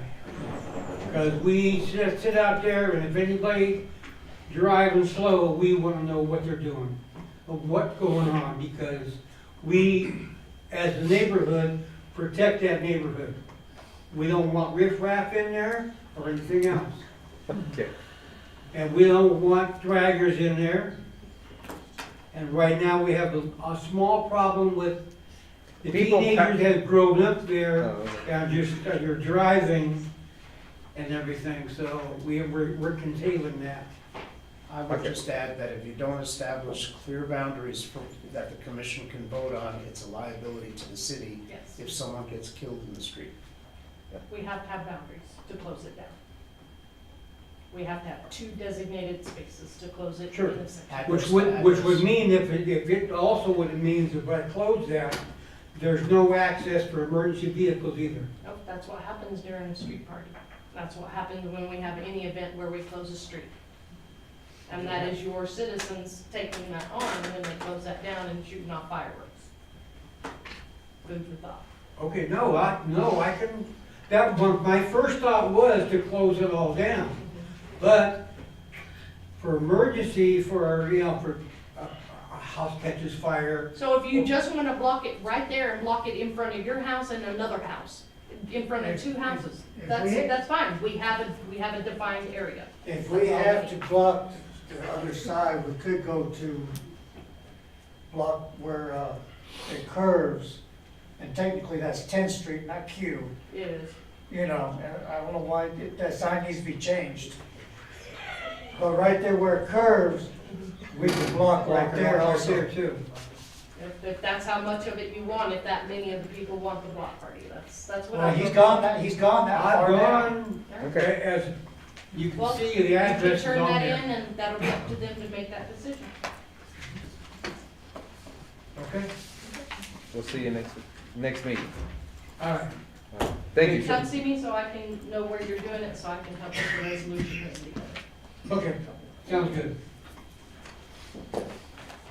All right. Thank you. Brings us to our action items. All right, hang on a second, let me catch back up. I'm in the middle of it. Okay. First item, resolution 2026-037. Mr. Mayor, I'd like to make a motion to approve resolution 2026-037, approval of temporary use gas permit. Second. Okay, we have a motion and a second. Mr. Mayor, I didn't want to interrupt, go ahead. They have withdrawn that request Okay. now. Okay, that was, right, sorry. Yeah, it is in their attorney's review. There's so more it's details not to be ready. ironed out. Okay, all right. So we will. We're gonna amend your motion to postpone this, Until the next meeting? I don't know. Yes. I guess It's been on for their 6 weeks. attorneys are reviewing the agreement that Patrick sent. Okay, The next meeting? I guess we'll just keep kicking it down the road. Do I need to state it again? You'll have to, Okay. yeah, I'd like to make a motion to postpone. postpone resolution 2026-037, approval of temporary use gas permit to the next regular session meeting. Second. Okay, we have a motion and a second to postpone this. Any further discussion? Hearing none. Shannon? Commissioner Rodriguez? Yes. Commissioner Roman? Yes. Mayor Roberts? Yes. Commissioner Perry? No.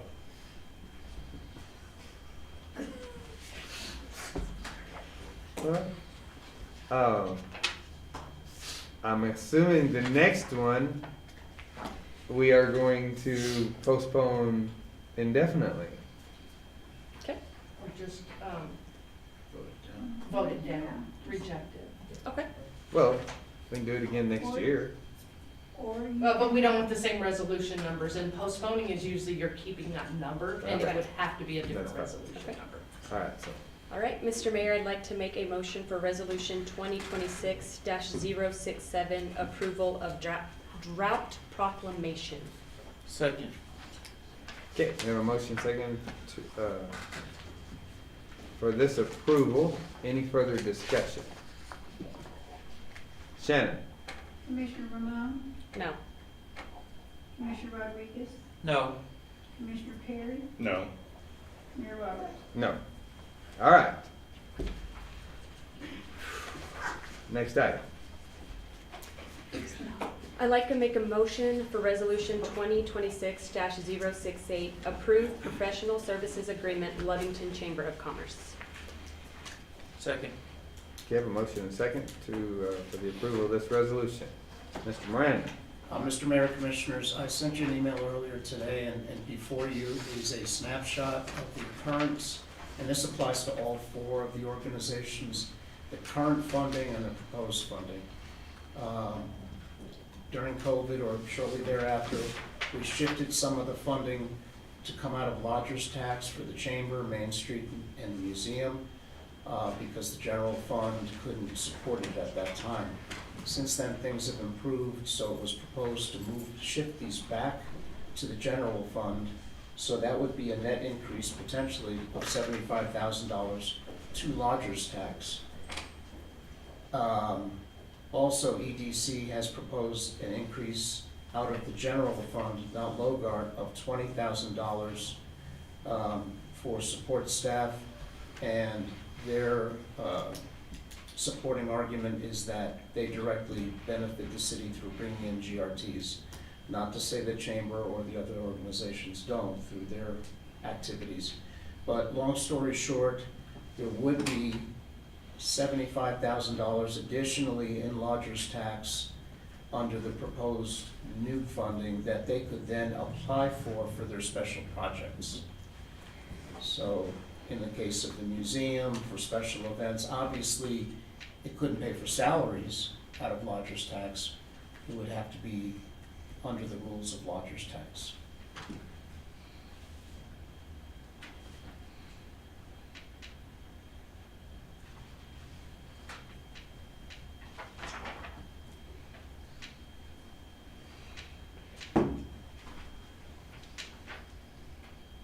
Can I ask a few questions? Absolutely. On their professional services agreement for the chamber, 1.5.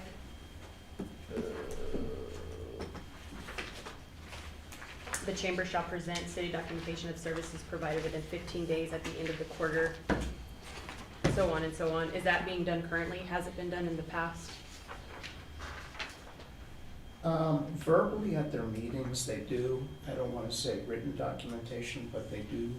I attend their meetings almost every month, and they generally provide a financial statement and a list of what they've accomplished.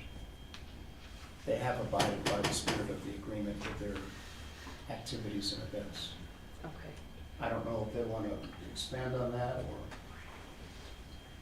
So we turn in, every 15 days after. We weren't doing that when I first started over a year ago because that wasn't something, it took me a minute to find the old, like, actual, service agreement with the full agreement. And then once we found that, we started, so we did start that last year, where we do it every 15 days after, and then we also have to turn in the event forms 7 days, I think, after the event. who do you turn? Lodger's tax. And then the city stuff, we turn it into, Shannon. Yeah. Okay, then I misspoke. And then I had questions on 3.3.8 and 3.3.8.5. It says 2 qualifying events to promote the chamber, the city, and increase tourism.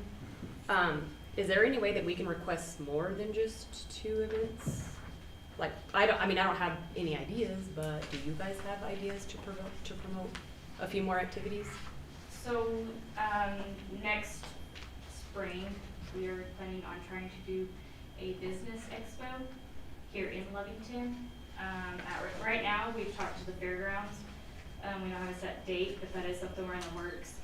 We are definitely open to doing more. We just gotta make sure it's within our budget to be able to do it. So currently they have 4 projects: the Party in the Park, the Fall Winter Marketplace Festival, and then the 2 additional quality of life things that you mentioned. In addition, they coordinate, I don't know if you're gonna do it this year, the fair parade. Yes. So that's almost 5, but, So we do Group Truck Friday and football field, and that's actually scheduled the first game this year.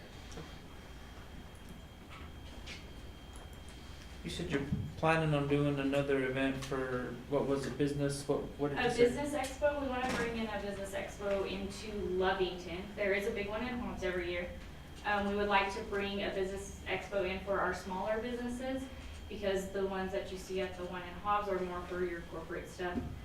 So we would like something here for our smaller businesses and, like mom and pop places that they can come and learn stuff to better improve their business.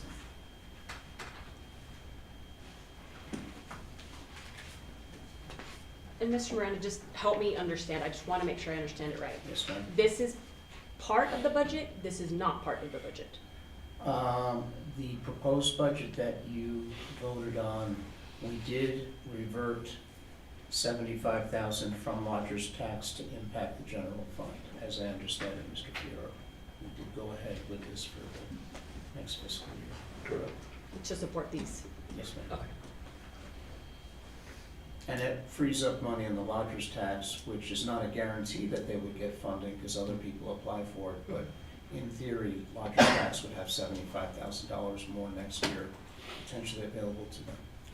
You're saying that the general fund, they are budgeted out of the general fund now, rather than partially out of Okay, I'm sorry. Yes, you're right. This particular entity, I know, each one is different. Right, so in Chambers' case, currently it's 25,000 from the general fund, 25,000 from lodgers. Under the proposed agreement, 50,000 would come out of the general fund entirely. And that's the way it's budgeted, is that correct?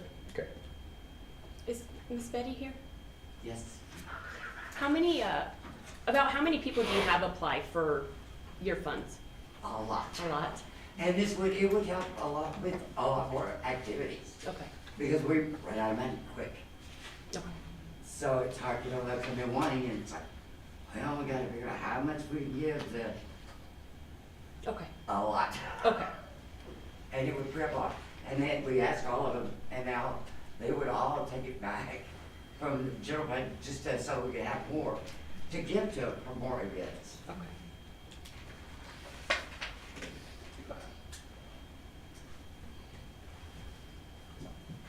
I have one more question. Commissioner Rodriguez. How much more different is this PSA, this proposed PSA compared to the one from, the one that's currently now, the previous? Is there much Sorry. difference? Say again, Commissioner, I'm sorry. Is there much difference to this proposed PSA, for the chamber compared to what they're currently running now? The number of events is not. We updated the 2 additional quality of life events. There was something else before, I think, but we updated them based upon your feedback. I will note to the mayor that originally I had proposed 50,000 for EDC, and then that was put into the budget, and then the petition was made for an additional 20,000. So the general fund will possibly be shy 20,000 to reflect the EDC's additional request. Just want to note it for the record. Well, I think in that discussion, it was agreed upon that there would be nothing would be done until we got to September. Right. And then we would adjust the budget. Yes, sir. Okay, and Currently, I just want to note that currently, but yes. Right.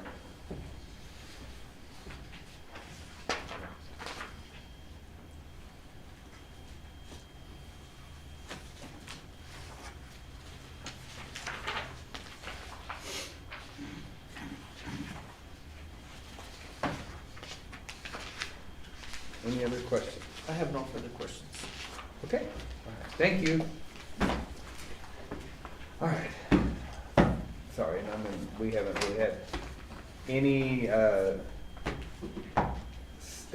any further staff comment?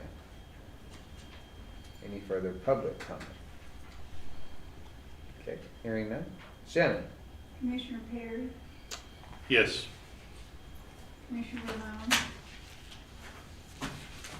Yes. Commissioner Rodriguez, Yes. Mayor Roberts.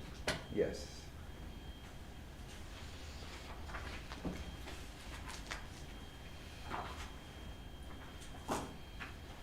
Okay.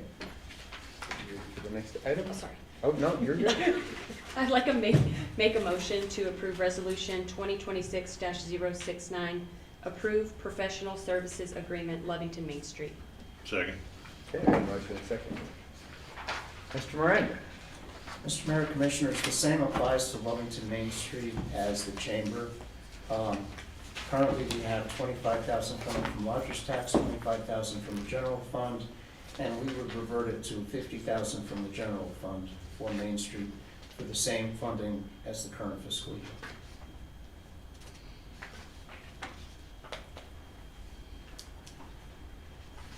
And I believe Joanna's here if there's any questions about events or plans for the upcoming fiscal year. What do you have planned for this year? So we just wrapped up Smoking on the Plaza last week. So that was actually a really good turnout for us, especially on the Hispanic night, which was Saturday night. We're looking at doing Halloween on the Plaza this year in October to incorporate our downtown businesses as well with bringing people downtown. And Cactus Bloom actually just popped into my head, but they were open during Smoking on the Plaza up until 11 p.m. both nights. And that was just coordination. Talking with them, encouraging them to really keep their doors open and see what happens.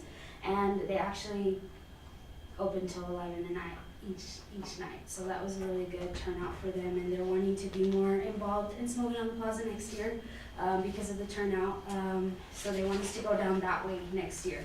So that'll be the plans. Like I said, we're doing Halloween on the Plaza. We're looking right now at getting funding for live music downtown sessions, either 1 to 3, just to bring people downtown, have a couple of food trucks out as well.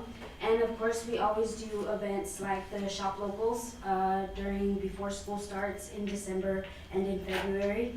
And then we are also looking at, we just do a lot of things with the Lee Theater as well.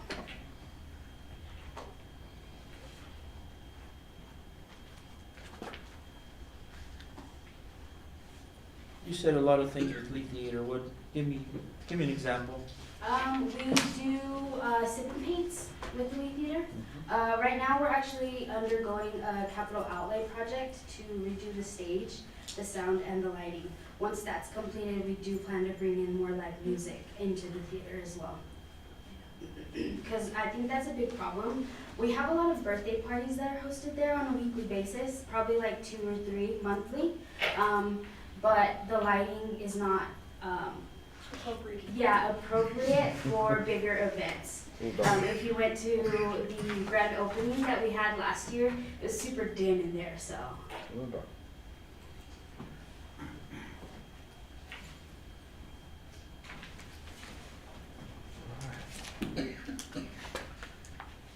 One more question. Commissioner Rodriguez. Mr. Miranda, is there much difference between this one, this current one, and this one that's proposed versus the one that we're running currently? No, sir, just reiterating that they will maintain Storybook Park at Fran Ashley Plaza and the bulb outs on Central and Main. Other than that, That was it.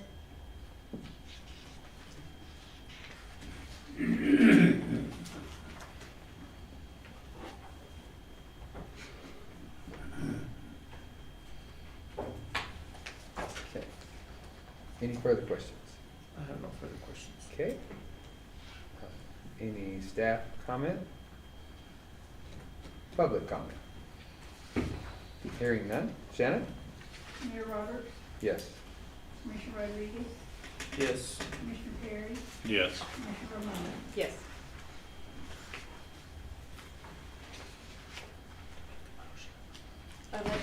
Sorry, continue?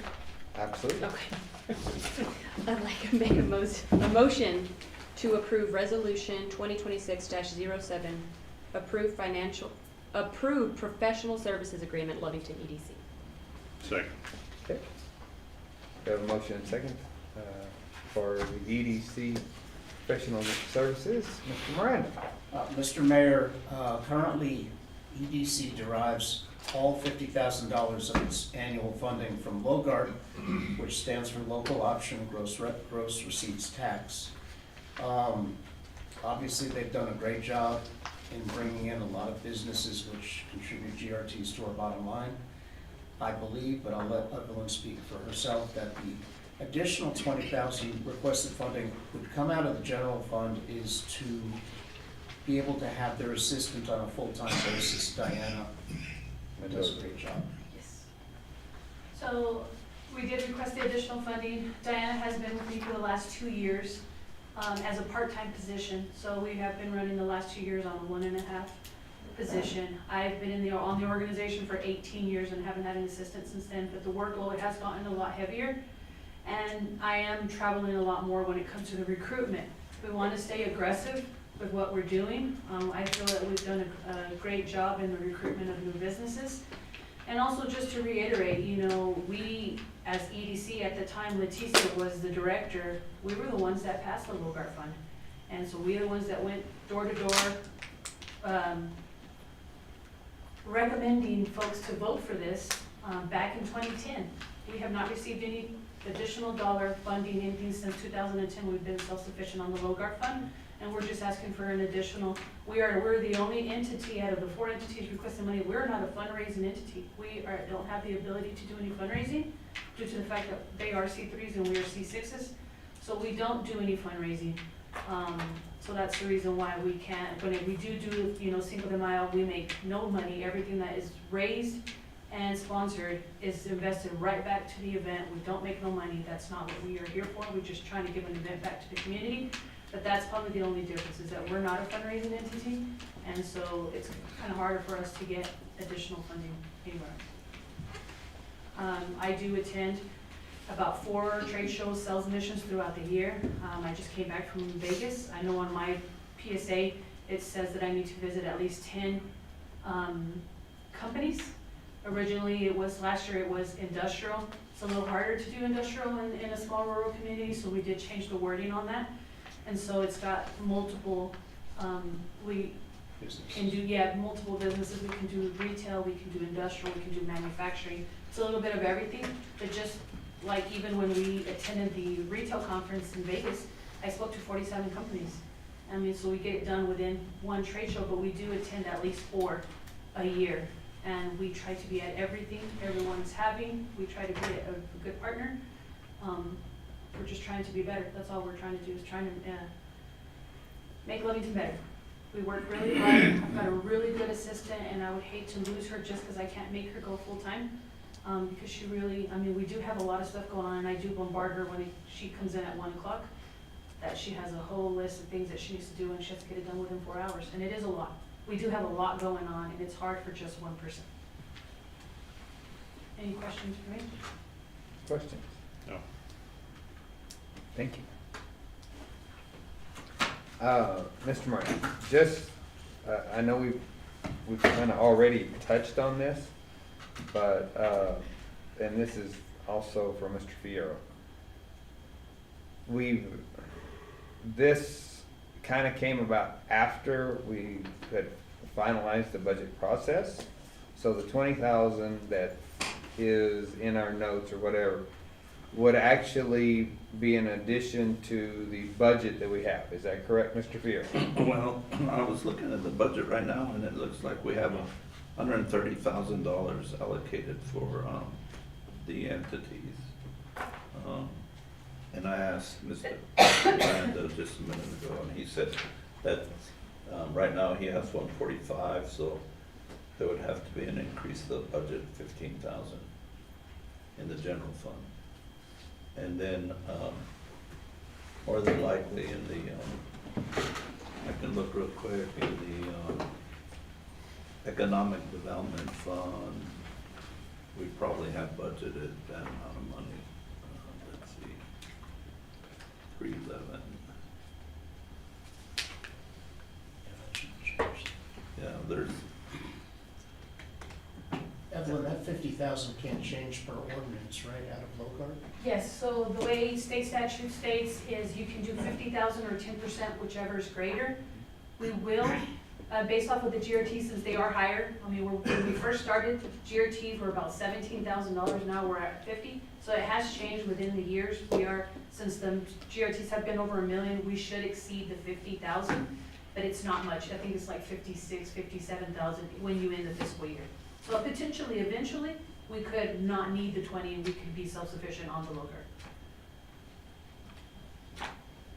But to answer your original question, I guess there'll have to be a little tweaking of the budget. Right. But it's not terribly off. No, I understand. I'm just thinking, if we're going to do an adjustment, at least somewhere in September, or that was my question, are we going to have to do an adjustment in September to do this anyway? Yes. Okay. Then the general feeling is we will have a lot better feel for where we are by that time, and we can revisit these PSAs and see what we think we have additionally. Correct. So, how is the PSA for the EDC worded tonight, Mr. Martin? Evelyn, they I've had a been- few changes, a lot of them were Bobby Harris's grammatical Yes, errors. it was a lot of, this period does not need to be there because you're making a statement and it's not a sentence, so we changed a lot. There was a few numbers that were off, one like 13.1 went to 13.3. Right, formatting errors. Yeah, so it wasn't nothing crazy, and then we did change from the manufacturing word to retail, industrial, and manufacturing. And one thing that changed on all four was that we specified that the city, they must maintain, all organizations must maintain their own insurance, listing the city as an additional insured for the minimum liability that the city holds, which is $1 million. So that is now detailed, where before it didn't give a dollar amount. And we're very detailed, when we turn in our quarterly for reimbursements, I include everything that we've done in the last 3 months, and who I've talked to and who I haven't talked to, and what's in the works and what's already, been completed. So we do try, and then Mr. Miranda is part of our board, and then Robbie sits on our board of directors as well, so we try to be as transparent as we can. I have another question. Commissioner Ramon. On the resolution itself, the wording is $50,000, but the That's dollar what I amount is was- $70,000? So we need to insert there. I'm glad somebody raised that. I I was just waiting for time. I was fixing to. We must insert, unless if the commission can do it now, with an additional 20,000 coming from the general fund, for a total of 70,000. So there'll be an amendment to this one before it gets signed, right? If you so decide.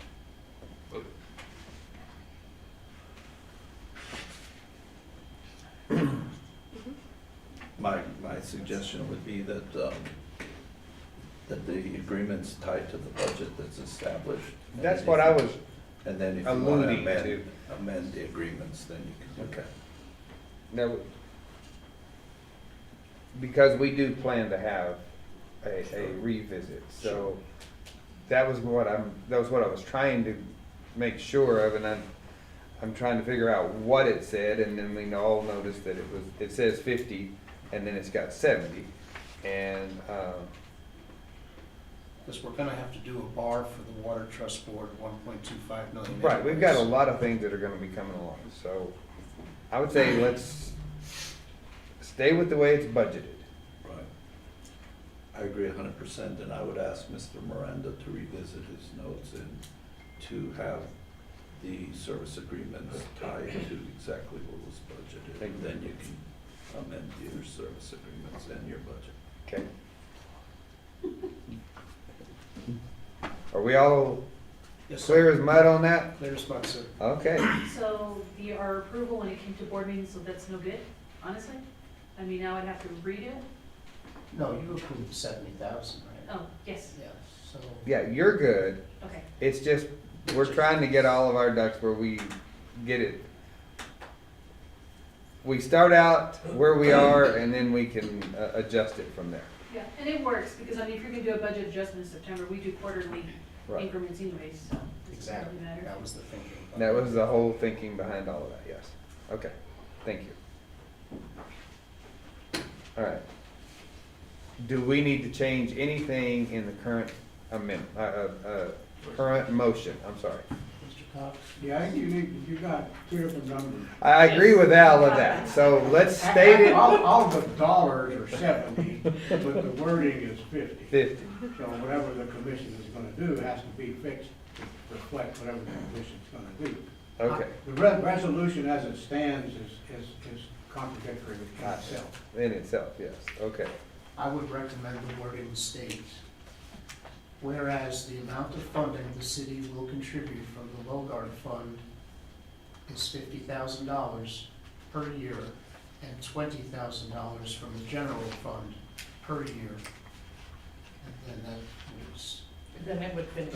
Yeah, that takes care of the 17.5. But does that tie back to the budget? No. We know. I mean, I'm guessing, from what I've understood from you, no, it doesn't. So, if we amend that, it needs to reflect that it's 50,000 from the Logard at this moment. Okay? Then the overall number should probably just be 50. Well, I agree for right now, that's what I'm Right saying. now. I don't think Evelyn trusts us. I'm just kidding. Well, that does change your quarterly payment too. Yes. that I know, would be but she's adjusted. not gonna get one until we have the other, Bar. right. But you need, that's where That's true. you have the numbers, so if you're only gonna go 50, you can't say you're gonna give her 1750 quarterly right Right. now. That's what I'm saying, you I have to change. agree, all the so numbers. that's what I'm saying is we're gonna have to pick a number and restate it in the motion so that the minutes reflect it, and then we can adopt or change the paperwork. Evelyn, do you get your payment, your quarterly payment from the city at the beginning of the quarter or the end of the quarter? The end. So we'll file for September 30th, we'll file for the first So quarter. we could adjust it before then, Right, to 12.5. or to 17.5, Huh? or to. No, I'm sorry. From 12. Front right, it will be 12.5 coming out of tonight, Right, and adjusted in September before the end of, yes. Mr. Mayor, that will work. Okay. Yeah, you get to restate all of this, so, I know what all of you drive anyway, so. that's right. Goodness. I would say something, but I better not. Is it brief? Who said that? I did. Oh, okay. Okay, so, If, restate it again with the correct amount?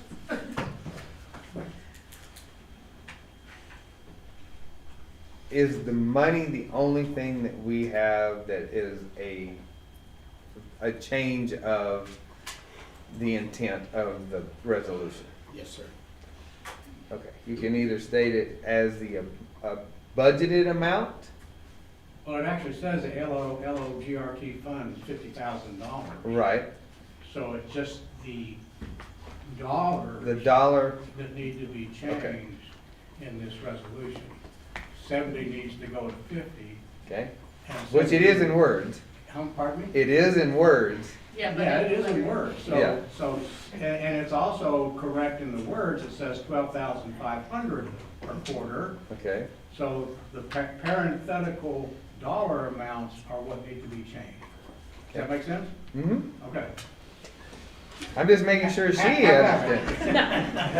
So, Mr. Mayor, I would like to make a motion to correct the parenthesized dollar amounts from 70,000 per year to 50,000 per year, and the 17,500 parenthesized to 12,500 per year to the current budget. Okay. All right. I need a second. Second. Any further discussion? Yes, you need to put the motion to approve the amended Okay. resolution. I would like to make a motion. Okay, I understood, I'm sorry. I was still looking for all of the dollars. So I need to say all that again? No, you just need to, just. State the to resolution. move to approve the Okay. the resolution as. As amended. As amended right now. Okay. I'd like to make a motion to approve the amended resolution 2026-070, approve professional services agreement, Lovington EDC. Second. As amended? As amended. Okay, sorry. Sorry, I said it Again. first, maybe I shouldn't have said it. No, I'm still, whatever. Okay, As amended. As amended, are second. we good, Mr. Cox? I believe you're good. You're good, okay, thank you. Took us all tonight. All right. Any further discussion? Staff comment? Public comment? Hearing none. Ms. Shannon? Commissioner Ramon, Yes. Commissioner Rodriguez, Yes. Mayor Roberts, Yes. Commissioner Perry. Yes. Okay. All right. Mr. Mayor, I'd like to make a motion for resolution, or to approve resolution 2026-071, approved professional services agreement, Lee County Museum. Second. Okay, we have a motion and a second to approve the PSA for the museum. Oh, I forgot, Mrs. Bolt's on that board too. I was gonna say Ray Lynn's already gone, so. She is. Like the wind. So I do sit on the museum board. The museum kind of ran into a really tough time during COVID when it was considered a department of the city with a staff member that was a city employee. At that time, that city employee was laid off, and it was the responsibility of the museum board to take over the entire operation of the museum, including the maintenance, upkeep, and the visitor center of the museum. Now, in the city of Lovington, we don't get a lot of tourists. We get a lot of visitors. And so working with all the different organizations, they all are a little piece of this pie, and they all have different focal points to work together.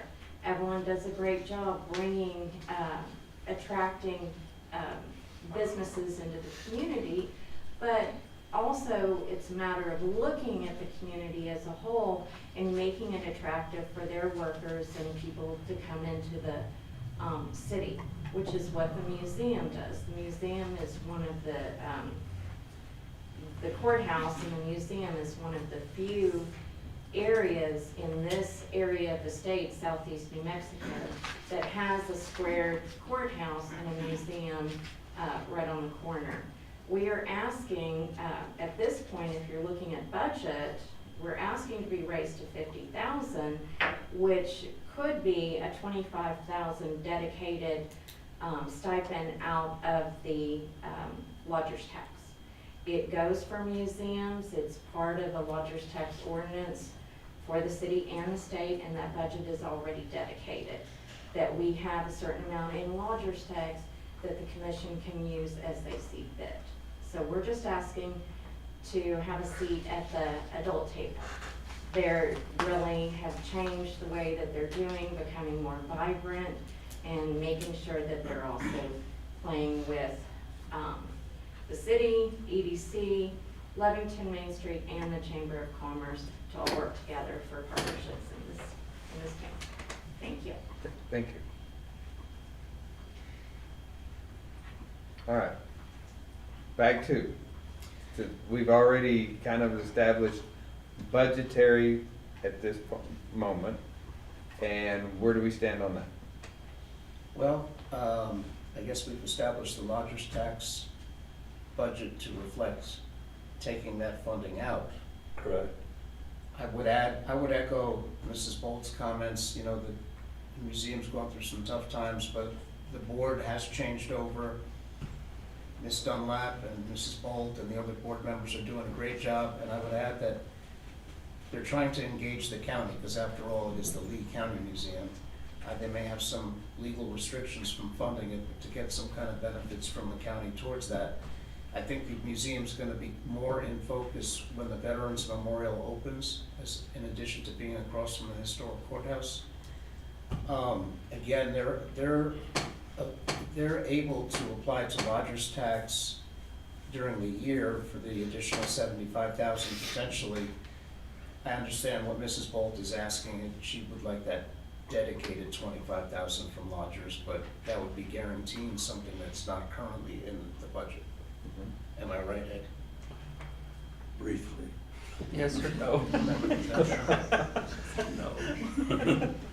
No.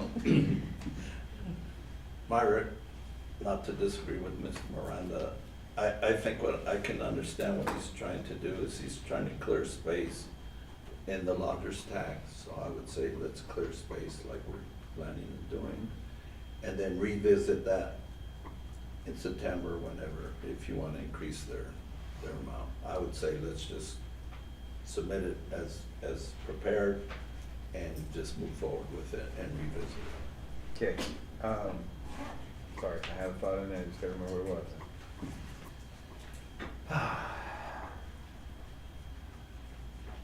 They are paid the same schedule as all indigent all the entities are paid at the Quarterly. end of the quarter. Yes, sir. Is that correct? Yes, sir. So any action tonight will, just causes the need for a further action in September so that it's on the books and then they are paid accordingly at that time. Yes, sir. And that's what I told Ms. Dunlap as well, that this is not Okay. necessarily set in stone for a whole year. Okay, I just wanna make sure everybody's clear, they don't walk away and say, they took it away, they didn't, whatever. Right. Right now, we're just going with the way it is, budgetary, and then we will readdress it. Yes, sir.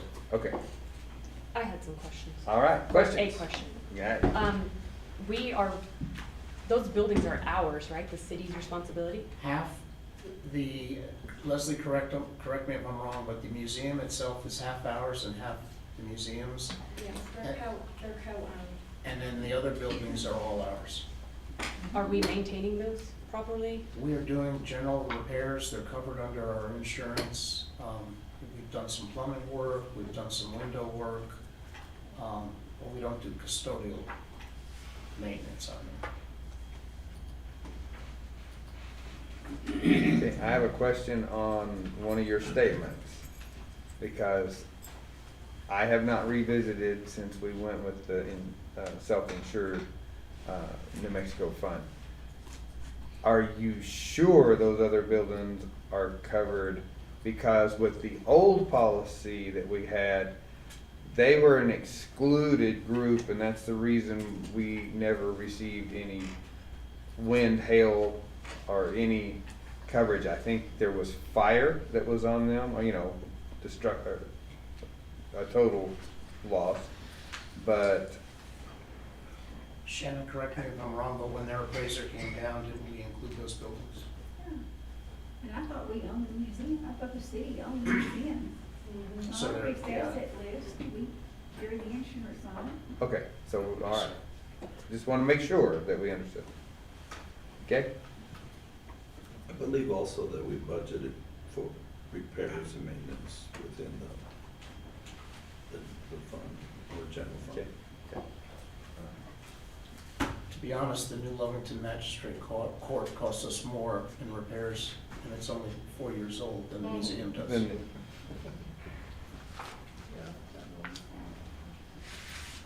Any further questions? Any staff comment? Public comment? Ms. Shannon? Commissioner Rodriguez, Yes. Commissioner Perry, Yes. Mayor Roberts, Yes. Commissioner Ramon. Yes. All right. Mr. Mayor, I'd like to make a motion to approve Resolution 2026-072, approve submission of LGPF application. Hello again. Hold it. Second. Okay, I have a motion and a second for the approval of this resolution. Ms. Bolt? So DFA has a local government planning fund, which we can apply for every year for around 50,000. Okay. It's good for, what I'd like to do this time is pursue the water transmission lines. Even though we have put it in the budget to potentially pay for the tech memo that's needed to submit for another grant for that project, I'd like to try to get the funding for this. So what I'm asking is approval to apply. This is one of the grants that asks for approval from the governing body. Okay. Questions, commissioners? I don't think so. Okay. I guess not. Thank you. Any further discussion? Mr. Miranda, do you have any discussion on this? No, sir, I recommend we go for it. Go for it. I like that. All right. Any further staff comment? Public comment? Ms. Shannon? Commissioner Perry, Yes. Commissioner Romano, Yes. Mayor Roberts, Yes. Commissioner Rodriguez. Yes. All right. Are we just going to postpone this? Yes. All right. Mr. Mayor, I'd like to make a motion to approve the postponement of Resolution 2026-073, approve advertising of assisting city manager position to the next regular, or to the special session, sorry, of June 15th. Second. Okay, we have a motion and second to basically postpone this to this next special session. Any further discussion? Ms. Shannon? Commissioner Rodriguez, Yes. Mayor Roberts, Yes. Commissioner Perry, Yes. Commissioner Romano. Yes. All right, last up. Mr. Mayor, I'd like to make a motion to approve the accounts payable. Second. Okay, we have a motion and second to pay the bills. Anyone have any discussion items? I do not. Okay. Anything you need to bring, oh, he's off on the track. I'm sorry, sir. Oh, no, you're good. Anything on the accounts payable that you would like to bring to light? We don't, No, There's no no, sir, questions. we got some additional details on some of the expenses. One of the commissioners contacted me during the day today, and we were able to get a better description, so I stand for any questions, and Ed is here if I can. okay. I hear no questions, thank you. Ms. Shannon? Mayor Roberts, Yes. Commissioner Romano, Yes. Commissioner Rodriguez, Yes. Commissioner Perry. Yes. Okay, are you prepared, sir? Oh, no? Okay. You're not the one, okay. Well, somebody's gotta get us into, I'm sorry, we will be going into a closed session, and there are no action items after that. You're welcome to stay, but all we'll do is come out and adjourn. Mr. Mayor, am I to stay here for the closed session or leave? Well, I mean, we really, well,